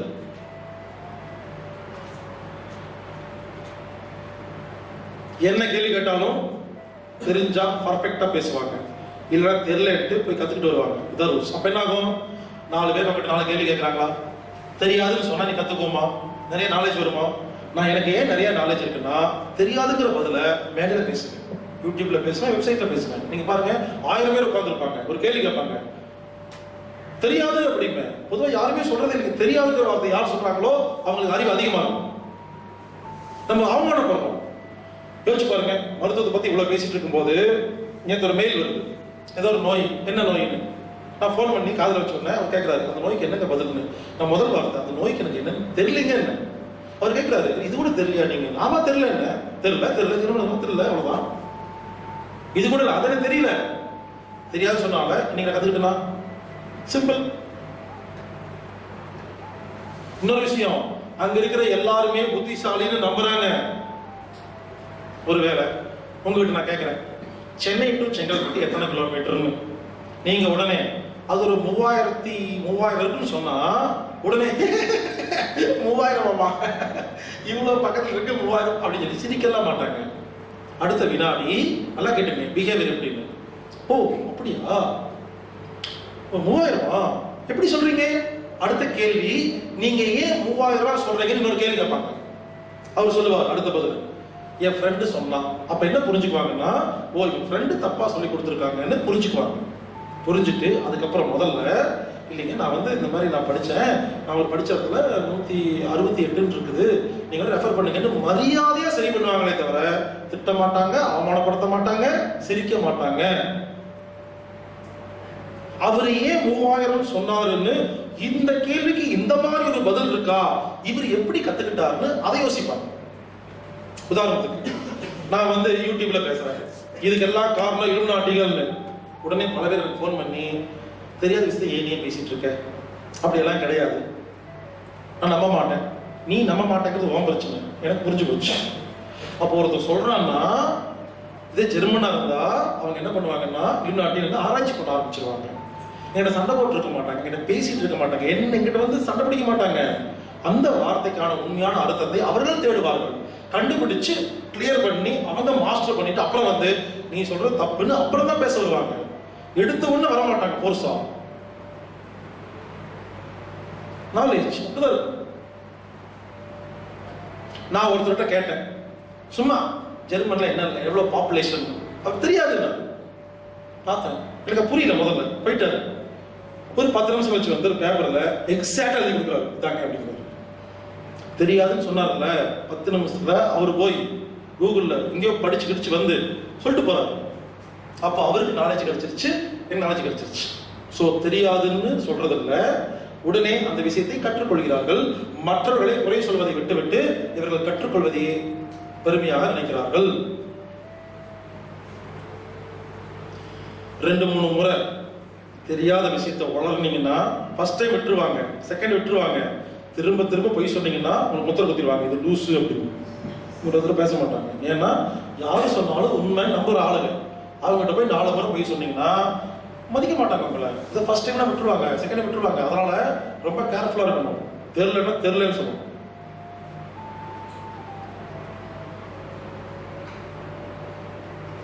நம்ம ஊர்ல தெரியலன்னு சொல்வதை அவமானமா நினைக்கிறோம், தெரியல என்று சொல்வதே மரியாதை. அடுத்தது டைம் மேனேஜ்மெண்ட். இங்க பாருங்க, இந்த உலகத்துல யாரெல்லாம் மிகப்பெரிய சாதனை செஞ்சாங்களோ டைம் மேனேஜ்மெண்ட் பண்ண தெரிஞ்சவங்க தான். இருக்கிறது 24 மணி நேரம். இதுதான் அம்பானிக்கும் உங்களுக்கும். அவங்க என்ன பண்றாங்க, என்னமோ பண்றாங்க, அது என்னன்னு தெரிஞ்சா முடிஞ்சு போச்சு. டைம் மேனேஜ்மெண்ட் நம்ம நாட்டில் கிடையாது, ஜெர்மன்ல பர்ஃபெக்டா. உதாரணத்துக்கு வெள்ளிக்கிழமை நைட்டு 8 மணிக்கு செல்போனை ஆஃப் பண்ணா திங்கட்கிழமை காலையில் 8 மணிக்கு தான் ஆன் பண்ணுவாங்க. அந்த 2 நாள்ல பிசினஸ் சம்பந்தமா எதுவுமே பேச மாட்டாங்க. 2 நாள் லீவ் விட்டுட்டு குடும்பத்தோட, பொண்டாட்டியோட, குழந்தையோட ஜாலியா இருப்பாங்க. அப்படி இருந்தாதான் அந்த பிசினஸை ஒழுங்கா பண்ண முடியும்னு அவங்க நம்புறாங்க. எனவேதான் அவர்கள் கம்பெனி உலகத்தை வாங்கி கொண்டிருக்கிறது, நாம் அதில் வேலை செய்து கொண்டிருக்கிறோம். 7 நாளும் யாரெல்லாம் வேலை செய்றீங்களோ நல்லா இருக்க முடியும். அவங்க என்ன பண்றாங்கன்னா திங்கக்கிழமை காலையில 8 மணில இருந்து வெள்ளிக்கிழமை நைட் 8 மணி வரைக்கும் பிசினஸ் பண்றாங்க, வியாபாரம் பண்றாங்க, எல்லாம் பண்றாங்க. ஆஃப் பண்ணாதான் 2 நாள் சும்மா இருந்தாதான் அடுத்த 5 நாள் வியாபாரம் பண்ண முடியும் திறமையாக அப்படிங்கறத புரிஞ்சிருக்காங்க. ரெஸ்ட் எடுத்து வேலை செய்யறாங்க, வேலை செஞ்சுக்கிட்டு இருக்கிறதே இல்லை. அந்த 2 நாள் தான் அவர்களுக்கு விபாசனா, அவர்களுக்கு நிம்மதி தியானம் நடந்து முடிஞ்சிடும். வரும்போது பர்ஃபெக்டா வருவாங்க. நம்மள என்ன பண்றோம், 7 நாள் வேலை செய்யறோமா, ரெஸ்டே இல்லையா, நம்ம யாரு என்ன பண்றோம்னே தெரியல. லேபர் கேட்டகரி மட்டும் தான் இருக்கும். அந்த வெள்ளி சனி ஞாயிறு இருக்கு இல்லையா, நீங்க ஒருவேளை கல்யாணம் வச்சு பத்திரிக்கை எடுத்துட்டு போயிட்டு ஞாயிற்றுக்கிழமை சாயந்தரம் 6 மணி கல்யாணம் சொன்னா வேலைங்களையும் பார்த்துட்டு வரமாட்டேமா, நீயே ஞாயிற்றுக்கிழமை வைக்கிற. நான் ஏன் பொண்டாட்டியோட குழந்தையோட வாழ வேண்டிய அந்த நேரத்துல நீயே வைக்கிறதா வீக் டேஸ் வைப்பாங்க. அங்க எல்லா கல்யாணமும் வீக் டேஸ் மட்டும் தான் நடக்கும். கல்யாண மண்டபங்கள் சண்டே ஃப்ரீயா. இந்த கெட் டுகெதரு, இந்த காது குத்து எல்லாமே வீக் டேஸ் தான். சனிக்கிழமை வைங்க, வரமாட்டாங்க. நீயே வைக்கிற, நான் ஃப்ரீயான டைம் வேஸ்ட் பண்ணாதே பாங்க. ஆபீஸ்க்கு லீவ் போட்டு தான் கல்யாணத்துக்கு வருவாங்க, ஈவினிங் தான் வருவாங்க, சனி நேரம் வரமாட்டாங்க. அப்பதான் மூளை ஒழுங்கா வேலை செய்யும், பிசினஸ் ஒழுங்கா செய்ய முடியும், சந்தோஷமா வேலை செய்வாங்க, மனசு பிடிச்சி வேலை செய்வாங்க. ஏன்னா 2 நாள் ஃப்ரீயா இருந்து வராங்க. இதுதான் தொழில். அந்த 2 நாள்ல இன்னொரு போன் வச்சிருப்பாங்க, அது பேர் பிரைவேட் போன். எப்ப 2 போன் இருக்கு எல்லாத்துக்கிட்டையும், பிரைவேட் பப்ளிக்னு. பிரைவேட் அப்படிங்கிறத ஃப்ரெண்டே இருக்க மாட்டாங்க, அதான் பியூட்டி. நம்ம ஃப்ரெண்ட்ஸ் தான் அழிக்கிறது. மச்சான் எங்கடா இருக்க, வாடா முடிஞ்சு. அவங்க பிரைவேட் அப்படிங்கிறதுல ஃப்ரெண்ட்ஸை சேர்த்திக்கிறது இல்லை. பிரைவேட்னா பொண்டாட்டி குழந்தை மட்டும்தான், அம்மா அப்பா மட்டும், வேற யாருமே ஓன் ஃபேமிலி மட்டும்தான் பிரைவேட். சொந்தக்காரங்களே பப்ளிக் தான். அவங்க அவங்க அம்மா அப்பா குழந்தை தான், மனைவி ஹஸ்பண்ட், இதுக்கு மேல பிரைவேட் கிடையாதுங்க. அந்த 2 நாள்ல பிரைவேட் அந்த நம்பர் மட்டும் தான் இருக்கும். அந்த நம்பர் யாருக்குமே தெரியாது. பில்டிங் உடஞ்சு விழுந்தா வரமாட்டான், எரிஞ்சு போனா வரமாட்டான், போனா போட்டோம். திங்கக்கிழமை காலை 8 மணிக்கு தான் வந்து பார்ப்போம் என்ன நடந்துச்சு. இன்னொன்னு, இந்த விருந்தாளி கான்செப்ட்லாம் கிடையாதுங்க. நம்மளாம் என்ன பண்ணுவோம், அப்படியே போயிட்டே இருப்போம். ஏய் இந்த தெருவில் மச்சான் இருக்க நேரம் கால் தட்டுவோம், வாங்க மச்சான் அப்படின்னு. அப்படிலாம் கிடையாது. அங்க யாரு வீட்டுக்காவது கால் தட்டிங்கன்னா மேடைகளையும் பார்ப்பாங்க, அறிவு இருக்கு அவனுக்கு, எதுக்கு வந்தேன், அப்பாயின்மெண்ட் வாங்கிட்டு தான் வீட்டுக்கு போகணும். யோசிச்சு பாருங்க. நாம ஒரு பிளான்ல இருப்போம். நம்ம பிளான் பிரகாரம் 8 மணிக்கு அங்க போகணும், துணி துவைக்கணும், ஒரு பிளான்ல இருப்போம். திடீர்னு ஒருத்தர் வந்துருவாங்க. நம்ம மரியாதைக்கு என்ன பண்ணுவோம், வாங்கன்னு உட்கார வச்சு 4 மணி நேரம் பேசி நம்ம 4 மணி நேரம் வேஸ்டா போச்சா இல்லையா? ஷெட்யூல் அப்படிலாம் கிடையாது. ஷெட்யூல் மிஸ் பண்ணவே மாட்டாங்க. யாராவது வந்து கதவை தட்டினா உள்ள கூப்பிட மாட்டாங்க. இதுக்கு மரியாதை இல்லை. ஏன் டைம் நீயே வேஸ்ட் பண்ற, யார் கேட்டு விட்டு அப்படி பார்ப்பாங்க. சொல்லுங்க அப்படிப்பாங்க. உள்ள வரைக்கும் யோசிக்கணும். ஆக்சுவலா அந்த மாதிரி பண்ண மாட்டாங்கன்னு சொல்றாங்க. யாருக்காவது தட்ட மாட்டாங்க. போறதா இருந்தா முதல்லயே போன்ல நான் வருதா, அவங்க உடனே ஓப்பனா பேசுவாங்க. மரியாதைலாம் கிடையாது. சாரி எனக்கு வேலை இருக்கு, அதாங்க மரியாதை. என்னுடைய டைமை நீங்க வேஸ்ட் பண்ணி போயிட்டீங்கன்னா அதுக்கு ஒரு மரியாதையா? வீட்டுக்கு வரதா இருந்தா அப்பாயின்மெண்ட் தான். வீட்டுக்கு எல்லாத்துக்கும் அப்பாயின்மெண்ட்டுங்க. ரோட்ல நடந்து போயிட்டு இருக்கீங்க, ஒருத்தர் எதிர பாக்குறீங்க, மச்சான் ஹே 10 வருஷம் இருக்குமா அப்படின்னு உடனே வீட்டுக்குலாம் கூப்பிட மாட்டாங்க. ஃபோன் நம்பர் வாங்கிட்டு பாயிண்ட் போயிட்டு இருப்பாங்க. அப்புறம் என்னைக்காவது ஃபோன் பண்ணி நான் வர சனிக்கிழமை ஞாயிற்றுக்கிழமை இத்தனை மணிக்கு நான் ஃப்ரீயா இருப்பேன், நீ வருவியான்னு பேசி முடிவெடுத்து தான் மீட் பண்ணுவாங்க. நம்ம ப்ரோக்ராம் பிரகாரம் 1 மணி நேரம் வாக்கிங் போயிட்டு வந்து காரை கழுவிட்டு காஃபி லிஸ்ட் வச்சிருப்போம். இவர் வீட்டுக்கு கூட்டிட்டு போனா காஃபி தரணும், டிஃபன் சாப்பிட்டு போறேன் கேட்கணும். அவர் ஓகேன்றுவாரு. அப்புறம் அதுக்கு கொண்டாடி சமைக்கணும். டைம் வேஸ்டா போச்சா? அவ டைம் வேஸ்ட், என் டைம் வேஸ்ட், விட்டு எல்லாம் வேஸ்ட். ப்ளாப்ஸ் அப்படிலாம் பண்ண மாட்டாங்க. நம்ம அதை மரியாதை நினைக்கிறோம். மரியாதை கிடையாது. Timing management. நான் ஒருத்தருக்கு அப்பாயின்மெண்ட் கொடுத்துருந்தேன். எனக்கு ஜெர்மன் மொழி தெரிஞ்ச ஜெர்மனியில் ஒருத்தர் ஃபோன் பண்ணியிருந்தாரு. அவர் நம்ம புக்கெல்லாம் பார்த்து ஃபாலோ பண்றவர். அவர் ஃபேமிலியில ஒரு கேன்சர், அதுக்காக ஃபாலோ பண்ணி நல்லா இருக்கிறவங்க. அவர் ஃபோன் பண்ணி பார்க்கணும்னாரு. நான் சொன்னேன் 12 இங்க பாருங்க, அங்க வந்து அப்பாயின்மெண்ட் கொடுத்தா வர டைம் சொல்லணும், போற டைம் சொல்லணும். அதான் அப்பாயின்மெண்ட். நம்ம 6 மணிக்கு வாங்க, 12 மணிக்கு போவாங்க. இவங்க எத்தனை மணிக்கு போவாங்க உட்காந்து பார்த்துட்டே இருப்போம். போகவே மாட்டாங்க. வர டைம் போற டைம். நான் கொடுத்த டைம் என்ன தெரியுமா? மதியம் 12லேருந்து 1 தான் டைம். அப்போ நான் என்ன பண்ணணும், அந்த டைம்ல ஃப்ரீ பண்ணி வச்சிருக்கணும். அவர் என்ன பண்ணிட்டாரு, 12:30 வந்துட்டாரு. ரூட் தெரியாம சுத்தி கித்தி லேட் ஆயிடுச்சு. வரும்போதே சாரி சொன்ன வர முடியலன்னு 12:30 மணிக்கு வீட்டுல வந்தாரு. நல்லா கேட்டுக்கிட்டேன். 1 மணி பெல் அடிக்குது, குக்கு வாட்ச். அடுத்த செகண்டுங்க ஓகே பாய் போயிட்டே இருந்தாரு. ஏன்னா நான் உங்ககிட்ட 1 மணி வரைக்கும் வரதா சொல்லியிருந்தேன். நீ ஒருவேளை 1:15 வேற அப்பாயின்மெண்ட் வச்சிருக்கலாம். நான் ஏன் கெடுக்கணும் அப்படின்ட்டு அடுத்த வினாடி கலையை போயிட்டே இருப்பாங்க. இதுதான் அப்பாயின்மெண்ட், இதுதான் பஞ்சுவாலிட்டி, டைமிங். இந்த டைமிங் யாருக்கு தெரியுதோ அவர்கள் மட்டுமே உலகத்தில் பல்வேறு சாதனைகள் செய்ய முடியும். இவங்க உங்களுக்கு எனக்கு ஒரே டைமிங் தான். நான் பத்திரிக்கை நடத்துறேன், எவ்வளவு விஷயங்கள் பண்றேன். நான் பண்ற விஷயங்கள் ரொம்ப அதிகம். எப்படி முடியுதுன்னா டைம் மேனேஜ்மெண்ட் பக்கவா இருக்கும். டைமிங் தான் எல்லாத்துக்கும் காரணம். அதே மாதிரி ஒரு அப்பா உட்காந்து டிவி பார்த்துட்டு இருக்காரு. திடீர்னு நல்ல படம் ஒன்று ஓடுது. பையன் ரூம்ல உட்காந்துருக்கான், சும்மா உட்காந்துருக்கான். டேய் வாடா வாடா, அந்த பையன் வருவான். இந்த படம் பாருலாம் சூப்பரா இருக்கு அப்படின்னா உட்காந்து பார்க்க மாட்டான். சாரி டேட் டைம் இல்லை, உள்ள போய் இப்ப சும்மா உட்காந்துருப்போம். அவன் இப்ப சும்மா இருக்கணும்னு நினைச்சிட்டு இருக்கிறான். நீங்களா கூட்டு போய் படம் பார்க்க சொன்னா டைம் வேஸ்டா போச்சா? அடுத்தவங்களுடைய வேலையை இன்னொருத்தர் டிஸ்டர்ப் பண்ண முடியாது. அவன் என்ன தெரியுமா பண்ணுவான், பார்த்துட்டு இந்த படம் உள்ள போய் அவன் அப்பாயின்மெண்ட்ல இந்த படம் நல்லா இருக்கு அப்புறமா பார்ப்பேன் லிஸ்ட் போட்டு பேசாம உட்காந்துருப்பான். அவனுக்கு என்னைக்காவது ஒரு நாள் மூடு வந்து யூடியூப்ல அந்த படத்தை பார்த்துருப்பான். இது அப்பாயின்மெண்ட் டைமிங். பல பேருங்க எனக்கு ஃபோன் பண்ணுவாங்க, சார் உங்க நேரில் பார்க்கணும். எதுக்கு வராங்கன்னு தெரியாது. பாவம் கஷ்டப்பட்டு வருவாங்க 500 கிலோமீட்டர் தள்ளி. 10 மணிக்கு வரேன்னு சொல்லுவாங்க, உட்காந்துருப்பேன். வரைக்கும் 12 மணி ஆகும். வந்தாலும் எத்தனை மணிக்கு போவாங்கன்னு தெரியாது.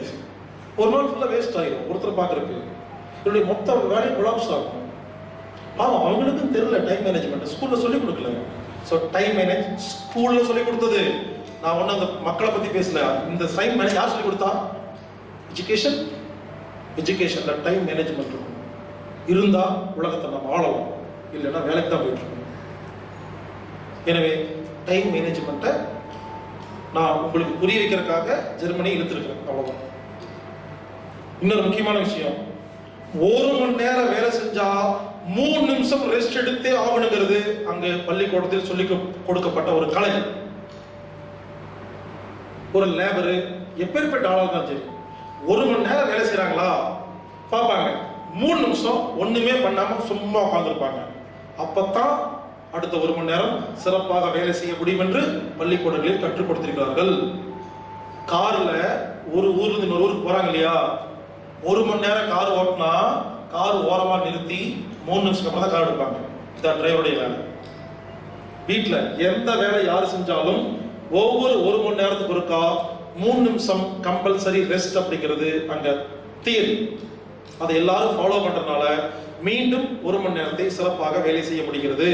நான் இப்படித்தான் கார் ஓட்டுவேன். கோயம்புத்தூர் டு சென்னை தனியா கார்ல வருவேன். எப்படி வருவேன்? அவன் 1 மணி நேரம், நான் 3 மணி நேரம் வச்சிருக்கிறேன். சேலம் வரைக்கும் தான் கார் வரும். சேலம் வரும் பொழுது நான் தெம்பாத்தா இருப்பேன், என்னால ஓட்ட முடியும்னாலும் காரை ஓரமா நிறுத்தி எந்த வேலையும் செய்யாம 15 நிமிஷம் இருப்பேன். இந்த 15 நிமிஷத்துல 3 மணி நேரமா என் உடம்பு கொடுத்த வேலையை அது ரெக்கவர் பண்ணிக்கும். மனசு புத்திக்கு வேலை கொடுத்த இல்லையா, கார் ஓட்டுறது வேலை தான், உடம்பு வேலை, பார்க்கணும், கிராஸ் பண்ணணும், அமுக்கணும், புத்தி வேலை செய்யுது, மனசு வேலை செய்யுது, உடம்பு வேலை செய்தா. இது 3க்கும் 15 நிமிஷம் சும்மா இருந்தோம்னா ரெக்கவர் ஆகும். மீண்டும் கோயம்புத்தூரில் எப்படி கார் எடுக்கணும் அதே போல் சேலத்தில் எடுக்கனால முடியும். வேலூருக்கு வருவேன். வேலூர்ல கம்பல்சரி 1/4 மணி நேரம் ரெஸ்ட். சென்னை வருவேன். சென்னையில ஒரு வீட்டுக்கு வரேன். என்ன பண்ணுவோம் தெரியுமா? வீட்டுக்கு முன்னால 1/4 மணி நேரம் ரெஸ்ட் எடுத்தா வீட்டுக்குள்ள போவேன். ஏன்னா வீட்டுக்குள்ள போனோன்னு மொக்க போட போறாங்க, நான் தயாரா இருக்கணும். பல பேர் என்ன பண்றாங்க, அப்படியே வருவாங்க வீட்டுக்குள்ள, டென்ஷனா இருப்பாங்க. நம்ம சொல்லுவோம் கொஞ்ச நேரம் இருப்பாங்க, அந்த வெளியே இருந்துக்கணும். அந்த வீட்டுக்குள்ள போனோம்னா அவங்க என்ன பண்ணுவாங்க, என்னை பார்த்துட்டு பேசதான் ஆரம்பிப்பாங்க. அவங்ககிட்ட போய் நான் டயர்டா வந்திருக்கேன் படிக்க சொல்ல முடியுமா? நான் என்ன பண்ணுவேன், வீடு அங்க இருக்கும், 4 தெரு முன்னால கார் நிறுத்தி அவங்க போன் பண்ணுவாங்க, போய் சொல்லுவேன் வந்துட்டு இருக்காங்க 1/4 மணி நேரம் ஆகும்னு சொல்லிட்டு சும்மா இருப்பேன். ஏன்னா உள்ள போறதுக்கு தயாரா போவேன். என்ன போன 4 கேள்வி கேட்பாங்க, பதில் சொல்லணும், நான் தயாரா இருக்கணும், எனக்கு பிடிச்சிருக்கணும். இப்போ டென்ஷனோட போனா அவங்க கேட்குற கேள்வி எனக்கு பிடிக்காது, தப்பா பதில் சொல்லுவேன், அவங்களை திட்டுவேன். இல்லை என்ன பண்ணுவேன், அவங்க என்ன திட்டுவாங்க, ஒரு கேள்வி கேட்டால் பதில் சொல்ல மாட்டேங்கிறாரு, அவங்க எதுக்கு என்ன கூப்பிடுறாங்க, 4 கேள்வி கேட்கறதுக்கு, பேசுறதுக்கு, பழகிறதுக்கு. நான் அதுக்கு தயாரா இருக்கணுமா இல்லையா? அப்ப நான் என்ன பண்ணுவேன், அமைதியா உட்கார்ந்து எனக்கு தயார் பண்ணிட்டு ஃப்ரெஷ் பண்ணிட்டு தான் உள்ள போவேன். அதுக்கு ஒண்ணுதான் பண்ணுவேன், ரெஸ்ட். இப்படி 1 மணி நேரத்துக்கு ஒரு முறை 3 நிமிடம் ரெஸ்ட் எடுக்க வேண்டும் என்று அவர்கள் கல்வியில் கற்றுக் கொடுத்திருக்கிறார்கள். அடுத்தது வைத்தியம். வைத்தியம் மிராக்கல்ங்க. நான் அனாட்டமிக் தெரப்பி, செவி வலி தொடு சிகிச்சை என்று பலரிடமாக கத்துன்னு கத்திட்டு இருக்கிறேன். அலோபதிக்கு போகாதீங்க, காய்ச்சல் வந்தா ஊசி போடாதீங்க, தடுப்பூசி பயன்படுத்தாதீங்கன்னு புரிந்து கொள்ளுங்கள். நான் இவ்வளவு கஷ்டப்பட்டு எங்கெங்கயோவே கத்துக்கிட்டு வந்து பேசிட்டு இருக்கேன் இல்லையா, இந்த வைத்தியத்தை ஜெர்மன் நாட்டில் போய் ஜெர்மனி மொழியில் அலோபதி படிச்ச ஒரு டாக்டர் உட்கார வச்சு நான் பேசுறேன். அவர் எல்லாமே கேட்டு முடிச்சுட்டு ஆமா கரெக்ட் அப்படின்னாரு. ஜெர்மன் நாட்டில் இருக்கிற இங்கிலீஷ்ல படிச்ச அலோபதி டாக்டர் என்ன பார்த்து முட்டாள். பிரான்ஸ் நாட்டில் போய் இதே வைத்தியத்தை நான் பேசினேன். பிரெஞ்சு லாங்குவேஜ்ல படிச்ச ஒரு allopathy doctor S U R right அப்படிங்கிறாரு. இங்கிலீஷ்ல படிச்ச பிரான்ஸ்ல இருக்கிற ஒரு டாக்டர் என்ன தப்புங்கிற புரிஞ்சுக்கிட்டா, மொழிதான் ப்ராப்ளம். இங்கிலீஷ்ல படிச்ச எல்லாருமே தப்பு. பகிரங்கமா ஓப்பனா பேசணும். ஆங்கிலத்தில் அறிவு தவறாக இருக்கிறது, தாய்மொழிகள் ஒழுங்காக இருக்கிறது. அங்க இருக்கிற எல்லா ஜெர்மன் மொழியில படிச்ச அலோபதி டாக்டரும் இந்தியர்களை திட்டுகிறார்கள். இவங்க வந்தாவே ஒரு தொந்தரவு. ஒரு இந்தியர் போவார், என் குழந்தைக்கு சளி இருக்குன்னு போவார். அந்த டாக்டர் பார்த்துட்டு வீட்டுக்கு போங்க எல்லாம் சரியா போகும், ஊசி போட மாட்டேன், மருந்து தர மாட்டேன். நம்ம என்ன பண்ணுவோம், இந்தியர்காரங்க இவர் டாக்டர் ஒழுங்கா இல்லை, இவர் ஒழுங்கா படிக்கல, திட்டிட்டு வந்துடுவோம். உண்மையிலங்க நம்ம இந்தியாவிலிருந்து போன எல்லாருமே அங்க டாக்டர் திட்டுறாங்க. அந்த டாக்டர் இந்தியா திட்டுறாங்க. ஏன்னா அங்க யாரும் ஊசி போடுறது இல்லை, மருந்து கொடுக்கறது இல்லையா. நம்ம ஆளுக்கு பிடிக்க மாட்டேங்குது. நம்ம எதுக்கு எல்லாத்துக்கும் ஊசி போட்டு மருந்து மாத்திரம் பழக்கம் பெற்றுச்சா? இவங்க என்ன சொல்றாங்க, அவளை லூசுங்கிறாங்க. நான் போய் அங்க பேசுனதுக்கு அப்புறம் தான் எல்லாரும் ஐயோ நாங்க தான் தப்பு பண்ணிட்டோமா அப்படின்னு அப்பதான் ஃபீல் பண்ணாங்க முதல்ல. அது வரைக்கும் நம்ம இங்க இருந்து தெரியல அங்க இருக்கிறவங்களுக்கு. நான் சொன்னதுக்கு அப்புறம் தான் ஏங்க நீங்க சொல்றதை பார்த்தா இங்க இருக்கிற ஜெர்மன் நாட்டு டாக்டர்கள் சூப்பர் அப்படிங்கிறாங்க. ஒருத்தர் அப்படிதான் இந்தியாவில் வந்து சுகர் டெஸ்ட் எடுத்திருக்காரு எல்ஐசி பாலிசி போடுறதுக்காக. எல்ஐசி பாலிசியில சுகர் கம்மியா இருந்தா வேற பிரீமியம், அதிகமாக இருந்தா வேற பிரீமியம் ஆகும். அப்ப ரெஸ்ட் எடுத்து பார்த்தா சுகர் ஜாஸ்தின்னு சொல்லி அவருக்கு பயமுறுத்தி பெரிய பெரிய இன்சூரன்ஸ் எல்லாம் போட்டு விட்டாங்க. ஜெர்மன் நாட்டில் போய் டெஸ்ட் எடுத்திருக்காரு, சுகர் கம்மியா இருந்திருக்கு. ஸோ நம்ம நாட்டில் இன்சூரன்ஸ் பாலிசிக்காகவும் மருந்து மாத்திரை சாப்பிட்றதுக்காகவும் ரிப்போர்ட்டையே மாற்றி எழுதி கொண்டிருக்கிறார்கள். இங்க இருக்கிற ரிப்போர்ட்லாம் அப்படியே வச்சுக்கிட்டு நீங்க அங்க போய் ரிப்போர்ட் எடுங்க, அப்படியே என்டர் டிஃபரெண்டா இருக்கும். அங்க real report, no modification, no malfunction, no cheating, nothing, real report. நல்லா தான் இருக்கு எல்லாருமே. இங்க யாருக்கெல்லாம் கேன்சர் இருக்கோ ஜெர்மன் போய் செக் பண்ணுங்க, கேன்சர் இல்லைன்னு சொல்லுவாங்க, வந்துருங்க. Something wrong. ஒருத்தருக்கு அப்படிதான் வாந்தி வந்திருக்கு, வயிற்றால போயிருக்கு, நம்ம இந்தியர் போயிருக்காரு ஹாஸ்பிட்டலுக்கு. டாக்டர் பார்த்துட்டு வீட்டுக்கு போங்க, நல்லா சாப்பிட்டுங்க, ரெஸ்ட் எடுத்து சரியா போயிட்டு இருக்காரு. மறுபடியும் போயிருக்காரு, மறுபடியும் மாத்திரை தள்ளியாமா, கோவம் வந்துருச்சாமா. ஐயோ என்ன நீங்க டாக்டரா படுத்து படிக்க இருக்கிற அவர் சொல் கடைசி வரைக்கும் நிற்கிறாரு, முடியாதுங்கிறாரு. வாந்திங்கிறது கெட்ட விஷயம் வெளியே வருது, வயிற்றுல போல எதுக்கு நான் மாத்திரை தள்ள கேட்கிறாரு. நான் போய் பேசுறதுக்கு அப்புறம் தான் அவர் சொன்னாரு, நீங்க சொன்னது ரொம்ப கரெக்டுங்க, ஒரு மருந்தே கடைசி வரைக்கும் கொடுக்கலீங்க, நான் அவரைத்தான் முட்டாள் நினைச்சிட்டு இருந்தேன், இப்பதாங்க புரிஞ்சுதுன்னு அவர் சொல்றாரு என்கிட்ட வந்து. இன்னொரு முக்கியமான விஷயம், அங்க இருக்கிற குழந்தை நல மருத்துவர் இருக்காங்களா, சைல்டு ஸ்பெஷலிஸ்ட், எல்லா குழந்தைகளையும் பாட்டில் வாட்டர் வாங்கி குடிக்காதீங்க, பாட்டில் வாட்டர் வாங்கி குடிக்காதீங்க, குழா தண்ணி குடிங்கன்னு பிரச்சாரம் செய்கிறார்கள். எந்த குழந்தைக்கு நோய் வந்துச்சோ நீ கூல் ட்ரிங்க்ஸ் குடிக்காத, டப்பா தண்ணி குடிக்காத, அப்படிதான் வரும், குழா தண்ணி குடி சரியா போகும்னு அங்க இருக்கிற குழந்தை நல மருத்துவர்கள் சொல்கிறார்கள். ஆனால் இங்கிருக்கும் குழந்தை மருத்துவர்கள் டப்பா தண்ணி குடிங்கிறாங்க. எவ்வளவு சிலபஸ் மாறி இருக்கு. அங்க இருக்கிற கவர்மெண்ட் தண்ணி இருக்கு இல்லையா, குடிக்கிற தண்ணி, அது மீன் தொட்டி வழியா பாஸ் பண்றாங்க. மீன் தொட்டி வழியா பாஸ் பண்ணி மீன் உயிரோட இருந்தால் தண்ணி மக்களுக்கு சப்ளை பண்றாங்க. மீனுக்கு தான் ப்ராப்ளம் வந்தா தண்ணி நிறுத்தி செக் பண்றாங்க. இதைத்தான் நாம் ரொம்ப வருஷமா கொதிக்க வச்ச தண்ணியை குடிக்காதீங்க, அது மீன் தொட்டியில ஓடனா மீன் வாழாதுன்னு சொல்றோமா இல்லையா. நம்மகிட்ட எத்தனை பேர் சண்டை குடிச்சாங்க. எங்க ஜெர்மன் போனதுக்கு அப்புறம் தான் நான் செய்கிற இந்த வைத்தியம், இந்த பிரச்சாரம் உனக்கு ஒரு கன்ஃபர்மேஷன் கிடைச்சிருக்கு. அங்க வாழ்க்கையே அப்படிதான் இருக்கு. கஷ்டப்பட்டு கண்டுபிடிச்சது அங்க சிலபஸ்ல இருக்கு. இன்னைக்கு ஜெர்மன் நாட்டில் சப்ளை பண்ற எல்லா தண்ணியும் மீன் தொட்டியில் சப்ளை பண்ண தண்ணி தான், அதான் ஆர்கானிக். அதே மாதிரி அங்க எல்லாருமே குளியல் சன் பாத் எடுக்கிறாங்க. அங்க வந்து 9 மாசத்துக்கு சூரியன் வராது, 3 மாசம் தான் வரும். அப்ப சூரிய வெளிச்சம் வேணுமா, அப்ப ட்ரெஸ் கம்மியா போட்டு பீச்சில் போய் படுத்து சன் பாத் எடுக்கிறாங்க.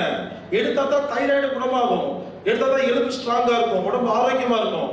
அதை எல்லா டாக்டரும் சொல்றாங்க, சன் பாத் எடுன்னு சொல்றாங்க. ஆனா நம்ம நாட்டுல இருந்து போனவங்க இருக்காங்க இல்லைங்களா, அந்த ட்ரெஸ் கம்மியா போட்டு படுத்துக்கிறத அவமானமா நினைச்சிட்டு கில்ட்டியா ஃபீல் பண்ணி இவங்க இதை செய்யறதே இல்லையா. நம்ம நாட்டுல இருந்து போன அத்தனை பேருக்கும் தைராய்டு எல்லா ப்ராப்ளம் வருது. ஏன்னா வெயிலே இல்லை. இவ்வளவு வெயில்ல வாழ்ந்துட்டு இருந்த நீங்க திடீர்னு அங்க போனா அங்க இருக்கிற உடம்பு அந்த கிளைமேட்டுக்கு செட் ஆயிடுச்சு.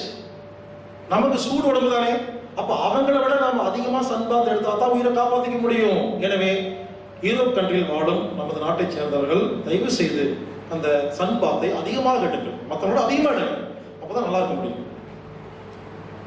எனவே புரிந்து கொள்ளுங்கள், அலோபதி மருத்துவம் என்பது ஜெர்மன்ல வேற, இந்தியாவில் வேற, ஸ்ரீலங்கால வேற, பிரான்ஸ்ல வேற.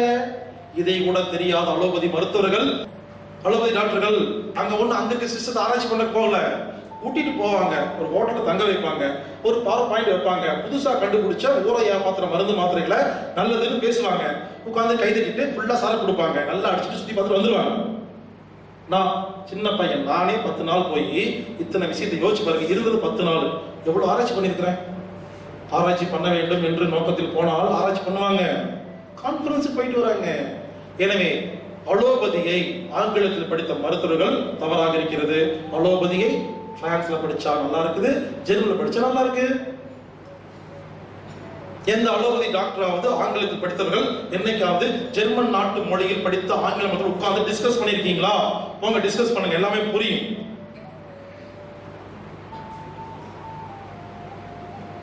எந்த நாட்டிலையுமே ஜெர்மன் நாட்டில் படிச்ச ஒரு அலோபதி டாக்டர் வேலைக்கு வச்சுக்க மாட்டாங்க. ஏன் தெரியுமா? அவர் ஊசியே போட மாட்டாரு, மருந்தே கொடுக்க மாட்டாரு, திவாலாயும் ஹாஸ்பிட்டலு. நம்ம நாட்டு டாக்டர்களுக்கு நல்ல வரவேற்பு. எல்லா நாட்டிலையும் வியாபாரம் பண்ணணும்னா நம்ம நாட்டுக்கு கூட்டிட்டு போகணும், நல்ல ஊசி போடுவாங்க, நல்ல எடுத்து கொடுப்பாங்க, அக்ரிமெண்ட் போட்டு. எனவே வைத்தியம் ஒழுங்கா இருக்குங்க. நான் செய்யற வைத்தியத்துக்கு எனக்கு அங்க போய் தான் எனக்கு நம்பிக்கை வந்துச்சு. ஏன்னா நம்ம செய்யறது கரெக்ட் அப்படின்னு கன்ஃபார்ம் பண்ணேன். இப்ப எந்த டாக்டர் ஃபோன் பண்ணி கேட்டாலும் நான் திரும்பி தான் பேசிட்டு இருக்கேன். ஜெர்மன் டாக்டர் நீங்க போய் டிஸ்கஸ் பண்ணு, அதுக்கப்புறம் என்கிட்ட பேசுன்னு சொல்றேன். ஏன்னா அவ்வளவு தெளிவா இருக்காங்க. எனவே மறுபடியும் சொல்றேன், ஜெர்மன் நாட்டு பெருமையை பேசுறதுக்கு வரல. இதுதான் குருகுல கல்வி. இப்பொழுது நாம் பேசுவதன் மூலியமாக நாம் சில விஷயத்தை புரிந்து கொண்டு நமது கல்வியில் மாற்றம் ஏற்படுத்த வேண்டும் என்பதற்காகத்தான் இதெல்லாம் பேசிட்டு இருக்கோம். இதுக்கு பேரு வாவ் எஜுகேஷன். இது நான் வச்ச பேர். வா, அங்க எதுக்கு எடுத்தாலும் வாவ் தான். நோ கில்ட்டி, நோ அவமானம். இங்க எல்லாமே அவமானம், அசிங்கம், பிரிச்சு பிரிச்சு வச்சிருக்கோம். இங்கதான் பிரச்சனை. கடைசியாக இது மூலம் என்ன சொல்றேன்னா, தாய்மொழி கல்வியே சிறந்தது. இரண்டாவது, குருகுல கல்வியே சிறந்தது. ஒற்றுமையும் கூற்று பிரார்த்தனையுமே சிறந்தது அப்படிங்கிறது தான் இது மூலியமா நான் சொல்றது. எனவே நாம் வாவ் எஜுகேஷனை இனி அனைத்து நாடுகளிலும் அரங்கேற்றுவோம். கண்டிப்பாக கல்வியில் மிகப்பெரிய மாற்றம் ஏற்படும். நமது குழந்தைகள் நல்லபடியாகத்தான் படிப்பார்கள். இந்த வாவ் எஜுகேஷனை ஜெர்மன், பிரான்ஸ் நாடுகளில் எனக்கு உதவி செய்த திரு திலீப் அவர்களுக்கும், அவரது முதலாளி சிவாஜி அவர்களுக்கும், அவரது மனைவி ஜெயஸ்ரீ அவர்களுக்கும், பிரான்ஸ் நாட்டை சேர்ந்த மதி, குரு ஐயா, மகாதேவன் ஐயா, இப்படி பல்வேறு நல்ல உள்ளங்கள் எனக்கு உதவி செஞ்சிருக்காங்க. இவங்க மட்டும் இல்லை, இன்னும் 100 பேர் இருக்காங்க. எல்லாத்த பேரும் சொல்ல முடியாது. அவ்வளோ பேர் கூட்டிட்டு போய் சோறு போட்டு, கார் கொடுத்து, லீவு போட்டு, நான் என்ன கேட்டாலும் அடுத்த நிமிஷம் வரும். இந்த மாதிரி ஒரு விஷயம் வேணும்னா உடனே கொண்டு வந்து கொடுத்துருவாங்க. இந்த ஸ்கூலுக்கு போன கூட்டிட்டு போயிடுவாங்க. இங்கே பர்மிஷன் வாங்குறாங்க. 10 நாள் பம்பரம் மாதிரி அத்தனை பேர் வேலை செஞ்சாங்க.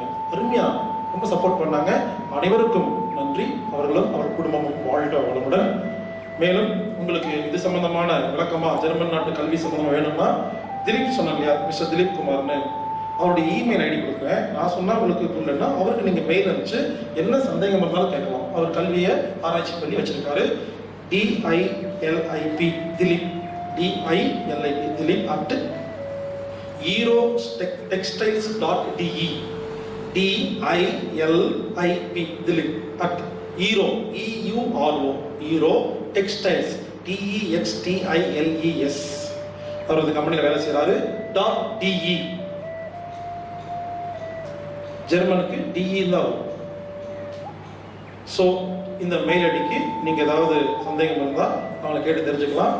இது பானு ஹோம் எஜுகேஷனின் ஒரு அங்கம்.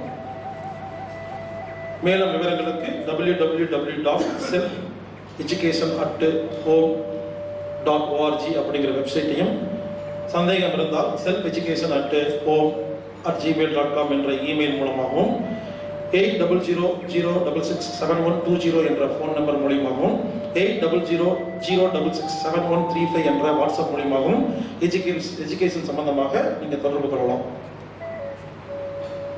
இது கல்வியை ஒழுங்குபடுத்துவதற்கான ஒரு தளம். செழிக்கட்டும் விவசாயம், சீர்படட்டும் நிர்வாகம், உலக மக்கள் முகங்களில் நிலவட்டும் புன்சிரிப்பு, வளர்க ஆன்மீகம், வாழ்க வாழ்வாங்கு. சந்தோஷம். இப்படிக்கு இளம்